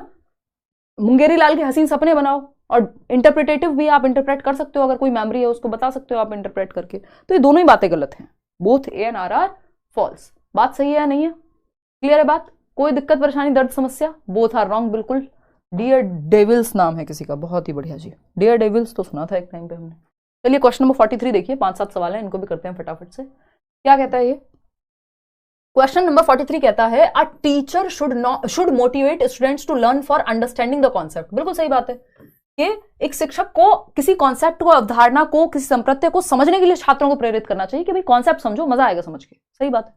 रीजन क्या है, learning is more effective and meaningful when it is mastery oriented, क्योंकि लर्निंग ज्यादा मीनिंगफुल होती है जब ये मास्टरी ओरिएंटेड होती है। Learning for the sake of learning, excellence के पीछे भागो, सक्सेस झक मार के पीछे आएगी, वो है मास्टरी ओरिएंटेशन। रणछोड़ दास छाछड़, बहुत एग्जांपल्स मैंने आपको दिए हैं इसके, ठीक है ना। मैं आपकी बहुत बड़ी फैन हूं, अरे हम सब लर्नर्स हैं यार, मैं खुद आप लोग की बहुत बड़ी फैन हूं। देखो इतनी रात को आप लोग लगे पड़े हो पढ़ाई में। तो both A and R are true and R is the correct explanation, यानी सीखना अधिक प्रभावी। पिछले साल जो है, पिछले 1 साल में सीटेट को लेकर मीटअप नहीं हुआ है कोई, तो वो करेंगे और जल्दी ही। इस बार सीटेट में आप बढ़िया से रिजल्ट लेके आओ, मेहनत करो, और फिर मिलते हैं पेपर के बाद, रिजल्ट के बाद। तो ए इज द सही आंसर। क्या था क्वेश्चन, फिर से पढ़ लेती हूँ। Learning is more effective and meaningful जब मास्टरी ओरिएंटेशन, हाँ मास्टरी ओरिएंटेशन एकदम परफेक्ट है। फेलियर अवॉइडेंस में सिर्फ आप पास होना है, राजू रस्तोगी का एग्जांपल याद करो, 3 इडियट्स में, किसी भी तरह से पास हो जाऊं, वो है फेलियर अवॉइडेंस ओरिएंटेशन। 3 ओरिएंटेशन होती है। दूसरी है परफॉर्मेंस ओरिएंटेशन, फर्स्ट आना है, वो कौन था वो जो चतुर 3 इडियट में, वो परफॉर्मेंस ओरिएंटेशन का एग्जाम्पल है। फिर आता है मास्टरी ओरिएंटेशन जो बेस्ट है, कि लर्निंग पे फोकस हो, मीनिंगफुल हो लर्निंग, सीखने में मजा आए, learning for the sake of learning, joyful हो, वो रणछोड़ दास छाछड़ जो आमिर खान का कैरेक्टर है, जो कि रियलिटी में भी एग्जिस्ट करते हैं। चलिए खैर आगे बढ़ते हैं। क्वेश्चन नंबर 44 देखिएगा, तो इसलिए दोनों सही थे। असर्शन क्या है, children from high income families spend their day very differently than children from low income families. ये क्वेश्चन मैं आपको करा चुकी हूँ कि उच्च आय वाले परिवारों की बच्चे कम आय वाले परिवारों के बच्चों की तुलना में अपना दिन बहुत अलग तरीके से बिताते हैं। उस दिन में मैंने आपको एग्जांपल दिया था, वो याद कीजिए मूवी कभी खुशी कभी गम, है ना। और हम सब ने बचपन में, इतना बड़ा घर होता है, ये सब होता है, शायद पहली मूवी रही होगी वो, कि बच्चों को बाबा बोल रही हैं वो जो उनकी नैनी है ना, फरीदा जलाल, राइट। तो है ना कि रोहन बाबा आए हैं, फलाना हुआ है, रोहन बाबा के बैग से बड़ा है, मतलब रोहन बाबा से बड़ा है उनका बैग, और उससे बड़ी है उनकी गाड़ी, है ना। उन शाहरुख खान आ रहे हैं प्लेन में। ये क्या है, ये अमीर परिवार वाले बच्चों का, अमीर परिवार के बच्चे का एक दिन है, ठीक है ना। मतलब सपोजिटली हम ऐसा मान रहे हैं कि हाँ जनरली ऐसा होता होगा, मैं जस्ट एक एग्जांपल दे रही हूँ, हर बच्चे के साथ ऐसा होगा जरूरी नहीं है। तो ये हुआ कि जो सोशियो इकोनॉमिकली आर्थिक स्थिति जिनकी मजबूत है, उनका एक दिन हो गया। दूसरा है सोशियो इकोनॉमिकली जो लोअर इनकम ग्रुप फैमिलीज हैं, उनके घर में बच्चे बर्तन भी खुद ही साफ कर रहे हैं बेचारे, है ना। हमारी मम्मी कह रही है बेटा बॉटल भर दो, फ्रिज में रख दो फटाफट से, है ना। तो ये क्या है, अलग हो गया। यानी एक अमीर परिवार के बच्चे का बचपन और एक गरीब परिवार के बच्चे का बचपन, दो बिल्कुल अलग दुनिया है ना। इसको अगर हम सीरियस लेके जाएं तो एक बच्चा जो रोड पे गुब्बारे बेचता है, और आपके घर का बच्चा जो 10 साल का होकर भी एक गिलास दूध खुद नहीं ले पाएगा, और वो बच्चा एक जगह से दूसरी जगह ट्रैवल कर लेगा, दिल्ली की अगर मैं बात करूं, डीटीसी की बस में चढ़ के खुद से, और सारी चीजें करता हुआ, चप्पल चाहे उसके पैर में नहीं है, तो बचपन क्या हुआ, बचपन उसके लिए अलग हो गया, आपके घर के बच्चे के लिए अलग हो गया, ठीक है ना। तो ये क्या हुआ, बचपन कोई एक फिक्स्ड कॉन्सेप्ट नहीं है, ये सोशल एस्पेक्ट पे डिपेंड करेगा कि बचपन क्या है। बचपन एक अवधारणा है, एक कॉन्सेप्ट है। तो चाइल्डहुड इज नॉट यूनिवर्सल। हम स्टेजेस को तो यूनिवर्सल बना सकते हैं चाइल्डहुड की, कि भाई 6 से 12 वर्ष या 2 से 12 वर्ष में अर्ली चाइल्डहुड और लेटर चाइल्डहुड दोनों आ गए, 12 वर्ष तक के बच्चों को बच्चा कहते हैं, चाइल्डहुड है ये उसका बचपन है। स्टेजेस तो हमने यूनिवर्सल कर दी पूरी दुनिया में, लेकिन बचपन का जो कॉन्सेप्ट है, जो एक्सपीरियंस है, वो यूनिवर्सल नहीं है। तो there is a lot of diversity of childhoods. Childhood सबके लिए सेम नहीं है, ये पहले भी क्वेश्चन आ चुका है, इसमें बहुत गलती करते हैं लोग, क्योंकि हमें लगता है यूनिवर्सल है चाइल्डहुड, जबकि जो कॉन्टेम्परेरी थियरिस्ट हैं, जो सोशियो कंस्ट्रक्टिविस्ट लोग हैं, जो रचनावादी लोग हैं, जो सामाजिक एस्पेक्ट में देखते हैं चीजों को, वो ये कहेंगे कि भाई ये यूनिवर्सल नहीं है, ये तो कॉन्टेक्स्ट पर डिपेंड करेगा। तो both A and R are true and R is the correct explanation. आगे बढ़ते हैं, क्वेश्चन नंबर 45 देखिएगा। क्वेश्चन नंबर 45 क्या है? Assertion teacher should employ multiple ways of assessment in their classroom, यानी शिक्षक को अपनी कक्षा में मूल्यांकन के कई तरीकों को अपनाना चाहिए। कि आप बच्चे से ओरल क्वेश्चंस भी पूछ रहे हैं, कोई एक्टिविटी करा के भी असेस कर रहे हैं, कोई डिबेट के दौरान आपने ऑब्जर्व किया, उससे भी असेस हो पाएगा बच्चा कि कैसे सीख रहा है, कितना आता है उसको। बात तो सही है, ट्रू है ये बात। रीजन क्या है इसका? Children's success and failure in classroom can not be accurately and adequately determined only by a paper pencil test. यानी बच्चे की सफलता असफलता सिर्फ पेपर पेंसिल टेस्ट से नहीं आप जांच सकते। आप उससे क्वेश्चंस पूछिए, एक्टिविटीज कराइए, और 70 तरीके हैं। और असफलता तो जांचनी भी क्यों है आपको? सफलता और असफलता लेबल नहीं करना है बच्चे को, तो ये तो बात वैसे ही गलत है। तो ये फॉल्स है, ए ट्रू है। A is true but R is false. Third option is the right answer. 82% लोग ए ऑप्शन क्यों चूज कर रहे हैं? क्या मैंने ध्यान से नहीं पढ़ा क्या? रुको एक मिनट। शिक्षक को अपनी कक्षा में मूल्यांकन के कई तरीके अपनाने चाहिए। हाँ, क्या दिक्कत है? मल्टीपल वेज से आप असेस करो, जब पढ़ाने के भी कई तरीके हो सकते हैं, मूल्यांकन के भी। सही तो है, क्या दिक्कत आई इसमें? ठीक है ना? ए इज ट्रू। कक्षा में बच्चों की सफलता और विफलता केवल कागज पेंसिल परीक्षण द्वारा सटीक और पर्याप्त रूप से निर्धारित नहीं की जा सकती। Okay okay okay, got it. मैंने गलत पढ़ लिया था। सही है, हाँ ये बात एकदम सही है कि क्यों करें आकलन अलग अलग तरीके से, क्योंकि एबिलिटी जानने का सिर्फ पेपर पेंसिल टेस्ट लेके ही तरीका नहीं है, और भी मल्टीपल वेज है, ऑब्जर्वेशन और जो सारे मैंने बताए। ठीक है ना? ये मैं आपको चेक कर रही थी, पुराने टीचर्स ऐसे ही कहते हैं, चेक कर रहा था, है ना बेटा? हम तो देख रहे थे तुम्हें कितनी नॉलेज है। तो both A and R are true and R is the correct explanation of A. ये बात सही है, यहाँ पे सही जवाब आप लोग दे रहे थे। वो कैन नॉट नहीं लिखा होता तो ये जस्ट इसका आंसर बदल जाता, तो एक शब्द भी जवाब बदल देता है, इसलिए रट्टे नहीं लगाने, पढ़ना है प्रॉपर। क्वेश्चन नंबर 46 देखिएगा। असर्शन क्या है? Learning in schools should be detached from the social context of children. यानी स्कूल में जो सीखना है वो सामाजिक संदर्भ से अलग कर दो। जिस समाज, जिस संस्कृति, जो मूवीज, जो एक्सपीरियंसेस आसपास बच्चा ले रहा है, उससे अलग कर दो लर्निंग को, तो फिर कुछ समझ नहीं आएगा, रट्टा हो जाएगा। ये तो सोशल कॉन्टेक्स्ट से सिखाना है, ये रोट लर्निंग कराने को कह रहे हैं, ये तो गलत हो गया। सोशल कॉन्टेक्स्ट से रिलेटेड होनी चाहिए लर्निंग क्लासरूम में। Before children enter school they already have a well defined vocabulary and an understanding of concept. ठीक है, वोकैबुलरी होती है उनके पास। अब कॉन्सेप्ट की अंडरस्टैंडिंग, कौन से कॉन्सेप्ट की अंडरस्टैंडिंग कह रहे हैं, ये बताना है इनको। तो देखते हैं, ऑप्शंस पे जाते हैं सीधा। ए तो गलत है, ए तो एकदम गलत है, तो बोथ वाला तो ऑप्शन ही हट गया सीधा। A is true but R is false. हाँ, ए कैसे ट्रू होगा? कौन से सपने हैं ये? नहीं, ए तो ट्रू हो ही नहीं सकता। ए की ऑप्शन बचता है, both A and R are false, क्योंकि हमें इस पे डाउट था रिसेंट। भाई बच्चे स्कूल में एंटर करने से पहले उनके पास एक वोकैबुलरी होती है, लेकिन वो कितनी वेल डिफाइंड है ये हमें नहीं पता। दूसरी बात, अगर हम इसको सही मान भी लेंगे, चलो वेल डिफाइंड है, वोकैबुलरी तो उनके पास होती है, इतनी बात पक्की है, लेकिन अंडरस्टैंडिंग ऑफ कॉन्सेप्ट्स मतलब सब कुछ उनको पहले से भी पता है, परिभाषित भी कर देंगे, वो सब कुछ पता है उनको नहीं। तो ये एक बेसिक सी बात है, और हमारे पास वो ऑप्शन है भी नहीं, तो सीधा सी बात हमारे पास, क्योंकि कई बार आपको ऑप्शन के अकॉर्डिंग जाना होता है। फोर्थ ऑप्शन एक मात्र सही उपचार बचता है। ये आपके 2-3 क्वेश्चन है, इंपॉर्टेंट है, बट लास्ट के दोनों ही क्वेश्चन जो है। Read the given statement A and B. एक स्टेटमेंट है एक ए और दूसरा है बी, आपको देखना है कौन सा सही है कौन सा नहीं। Critical thinking promotes the building of concepts, application and expansion of ideas. आलोचनात्मक सोच का निर्माण बढ़ावा देता है, अवधारणाओं, अनुप्रयोग और विचारों का विस्तार। बच्चे के कॉन्सेप्ट्स बेहतर होंगे, वो अप्लाई करना बेहतर सीख पाएगा, क्योंकि वो चारों दिशाओं में सोचेगा, फैक्ट्स एनालिसिस करेगा, सिंथेसिस करेगा, प्रॉपर एक कंक्लूजन पे पहुंचेगा, जस्ट मान नहीं लेगा कोई भी चीज। ठीक बात है, क्रिटिकल थिंकिंग जरूरी है, हेल्प करती है। It does not help in understanding and evaluating arguments and beliefs of others. भाई बिल्कुल हेल्प करती है दूसरे के आर्ग्यूमेंट, उसकी इंटेंशन, बिलीफ्स को समझने में। ये तो बात गलत हो गई, तो A is right, A is true but B is false. बात सही है, तो fourth option is the right answer. आगे बढ़ेंगे नेक्स्ट क्वेश्चन पे। क्वेश्चन नंबर 48 क्या कहता है, फटाफट से पढ़िएगा, गले की बज गई है बैंड, इतने दिनों से लगातार question. In a language classroom teacher should provide audio books along with text book materials. यानी एक भाषा की कक्षा में टीचर को ऑडियो बुक्स भी प्रोवाइड करने चाहिए टेक्स्ट बुक मटेरियल के साथ साथ, कि वो बच्चा सुन के भी सीख सके कोई। ठीक बात है। Multiple options of representation cater to needs of diverse learners such as those with reading related disorders.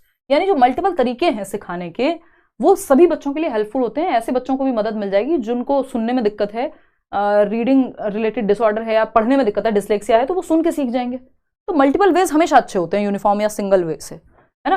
तो दोनों बातें सही हैं, both A and R are true and R is the correct explanation of A. आगे बढ़े next question पे, second last question है आज के लिए, फटाफट से देखिएगा इसको, फटाफट से देखिए। कोई कह रहा है मैम ऐड आता है लाइव क्लास में आपके, बाकी लोगों के नहीं आता क्या? यूट्यूब पे ऐड बंद हो गए, सिर्फ हमारे यहाँ बच्चे हैं? ऐसा कैसे हो गया? हम भी बंद कराएंगे? मजाक कर रही हूँ यार। इतनी थकान है, मुझे लगा कुछ पीडीएफ का कोई ज़रूरी सवाल होगा है। देखो एक बार, हमने तो ऐड बहुत बैलेंस्ड वे में लगाए हुए हैं, और ये यूट्यूब के कर्म है, उनके हिसाब से आता है। अगर वो आता है तो एक आधा ऐड देख लिया करो यार, है? देखो एक बार, अगर हम बात करें, भाई उम्र हो गई, इतना यूट्यूब पे पढ़ा लिया 7-8 सालों में, है ना? हज़ारों की संख्या में जो है सेशंस हैं, पूरा एक ट्रेंड सेट कर दिया है कि सीटेट आप ऑनलाइन भी पढ़ सकते हैं, ये ऑप्शन भी नहीं होता था 2016 तक। तो अब क्या बूढ़ी हड्डियां जवाब दे गई हैं, ऐसे बड़े बूढ़ों की तरह, बुजुर्ग लोगों की तरह बात कर रही हूँ मैं, मजाक कर रही हूँ खैर। बट हाँ, अब रिटायरमेंट का समय हो गया, बट ये पढ़ाने में इतना मज़ा आता है यार, मन ही नहीं करता है। देखो एक बार, तो ऐसे सवाल पूछ के मत दुखी किया करो।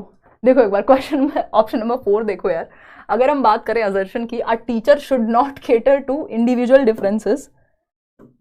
बैच में नहीं पूछता है कोई, इतने रोचक सवाल सिर्फ यूट्यूब पे पूछे जाते हैं। देखो एक बार, a teacher should not cater to individual differences in the class, यानी शिक्षक को कक्षा में व्यक्तिगत मतभेदों पर ध्यान ही नहीं देना चाहिए। भाई देना चाहिए, तभी तो मैं और आप हंस पा रहे हैं, थोड़ा थोड़ा बीच में मनोरंजन हो जा रहा है। अगर इंडिविजुअल डिफरेंसेस हैं, कोई कह रहा है भाई मेरे क्वेश्चन इतने ठीक हुए, कोई कह रहा है ऐड क्यों आ रहा है बीच में, तीसरा कोई कहेगा जल्दी जल्दी कराओ यार, इतना स्लो क्यों करा रहे हो, तो इंडिविजुअल डिफरेंसेस तो होंगे, ध्यान देना चाहिए। और उन पे सबको ध्यान में, हिंदी में भी बात करें, कोई कहेगा बिल्कुल हिंदी में पढ़ाओ, कोई कहेगा बिल्कुल इंग्लिश में पढ़ाओ, है ना? कोई कहेगा यार दोनों से काम चला लेंगे। तो इंडिविजुअल डिफरेंसेस हैं, इन पे ध्यान दिया जाना चाहिए। रीजन क्या है? The purpose of progressive education is to ensure that all children are instructed in a uniform manner. भैया यूनिफॉर्म सेम तरीके से नहीं पढ़ा सकते सबको, यूनिफॉर्म नहीं, डिफरेंशिएटेड मैनर, स्टैंडर्ड मैनर नहीं।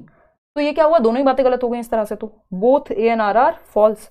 Fourth option is the right answer, 58% जो है वो सही है। आगे बढ़ते हैं, क्वेश्चन नंबर 50th, आज के लिए आखिरी सवाल है भाई, देखना एक बार है? एक इंसान 9 हीमोग्लोबिन पे आपके सामने प्रेजेंट है, अच्छा नहीं लग रहा आपको, 2-2 घंटे की क्लास ले रहा है, और फिर आप ऐड की शिकायत करते हो यार, ऐसे थोड़ी होता है यार, है? हमारी भी टीम है, उनकी भी सैलरीज जाती हैं। देखिए एक बार, है? अब हमारे लायक हम जीवन में अच्छा कर चुके हैं तो क्या करें, बाकी लोगों को कुछ ना दें?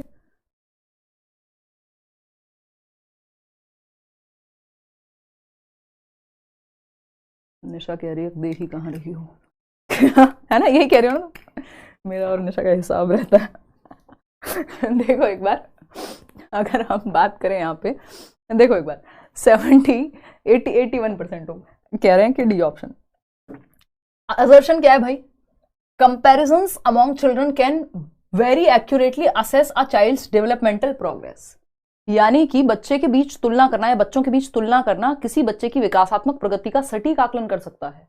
यानी वर्मा जी के बेटे से अगर नंबर कम ला रहे हो, देखो उसके इतने आ रहे हैं, तुम्हारे इतने आ रहे हैं, क्लास में आपस में बच्चों का कंपटीशन अगर आप करेंगे तो क्या होगा, इससे बहुत अच्छा सटीक कुछ पैमाना निकल के आएगा?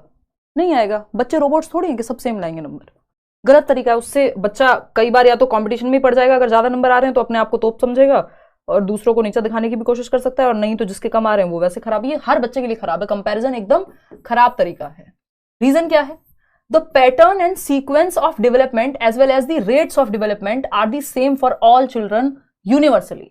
ये कह रहे हैं कि कंपैरिजन इसलिए करो क्योंकि पैटर्न सेम है सारे बच्चों का दुनिया में, सीक्वेंस सेम है, चलो सीक्वेंस तो हमने मान भी लिया, पैटर्न भी मान लिया सेम है, डेवलपमेंट का स्टेजेस सभी के लिए सेम है, as well as the rates of development are the same. भाई रेट तो भिन्न होती है, दर तो भिन्न होती है for all children universally, rate तो डिफरेंट होगा, तो ये गलत हो गया। तो both A and R are false, तो D option is the right answer. भाई कंपैरिजन अगर आपको करना है तो बच्चे की खुद की प्रीवियस जो परफॉर्मेंस रही है उससे करो कि बेटा पहले तुम इस चीज में खराब थे या फिर मतलब इसमें कमजोर थे, यहां तुमको दिक्कत थी, अब तुम बेहतर कर रहे हो, या पहले तुम यहां सही थे अब तुम यहां पे गड़बड़ कर रहे हो। खुद से कंपेयर करो हमेशा खुद को, ना कि पूरी दुनिया से करते रहो, ठीक है ना? वो फिर कट थ्रोट कॉम्पिटिशन, गला काट प्रतिस्पर्धा को फोकस करने वाली बात हो जाएगी, जो कि एक खराब तरीका है। भावदीप मारू, धन्यवाद भाई। आउट ऑफ 50 कितने सारे, अच्छा धन्यवाद। सेवी कह रही है इतने सारे चैनल से बट आपका सबसे बेस्ट है। हाँ सेवी, हम ये कह रहे थे हम यूनिक हैं, आपने कहा बेस्ट हैं, चलिए मान लेते हैं। सब बाद में जो है बने हैं एक तरह से। चलिए खैर, आउट ऑफ 50 क्वेश्चंस देख लीजिए, सबका स्टाइल होता है, कई सारे लोग तो स्टाइल भी कॉपी कर लेते हैं, but how does it matter यार? At the end of the day अगर आपको कुछ अच्छा मिल पा रहा है, आप तक कोई चीज़ अच्छी पहुंच पा रही है, आपको कुछ सीखने को मिल पा रहा है, चाहे कोई हिंदी मीडियम में सेम पढ़ा दे, चाहे कोई कुछ भी करे, उस चीज, ये सब सेकेंडरी बातें हैं, ये सब फालतू की बातें हैं। आपको अगर चीजें हेल्प कर रही हैं कहीं से भी पढ़ के, आपको समझ में आ रहा है, बात खत्म हो गई, है ना। बहुत सारे लर्नर्स हैं, बैचेस में भी ये बातें होती हैं कि फलाना कॉपी कर रहा है, ये है वो है, दुनिया भर की बातें, वो सब सेकेंडरी हैं। अच्छी बात है कि अगर एक हम उस तरह का पूरा एक वेव देख पा रहे हैं कि इतने सारे लोग हैं जो अपने, कितने सारे लर्नर्स हैं जिन्होंने चैनल्स बनाए हुए हैं after clearing CTET, डीट plus B, तो वो अच्छी बात है, उससे क्या दिक्कत है।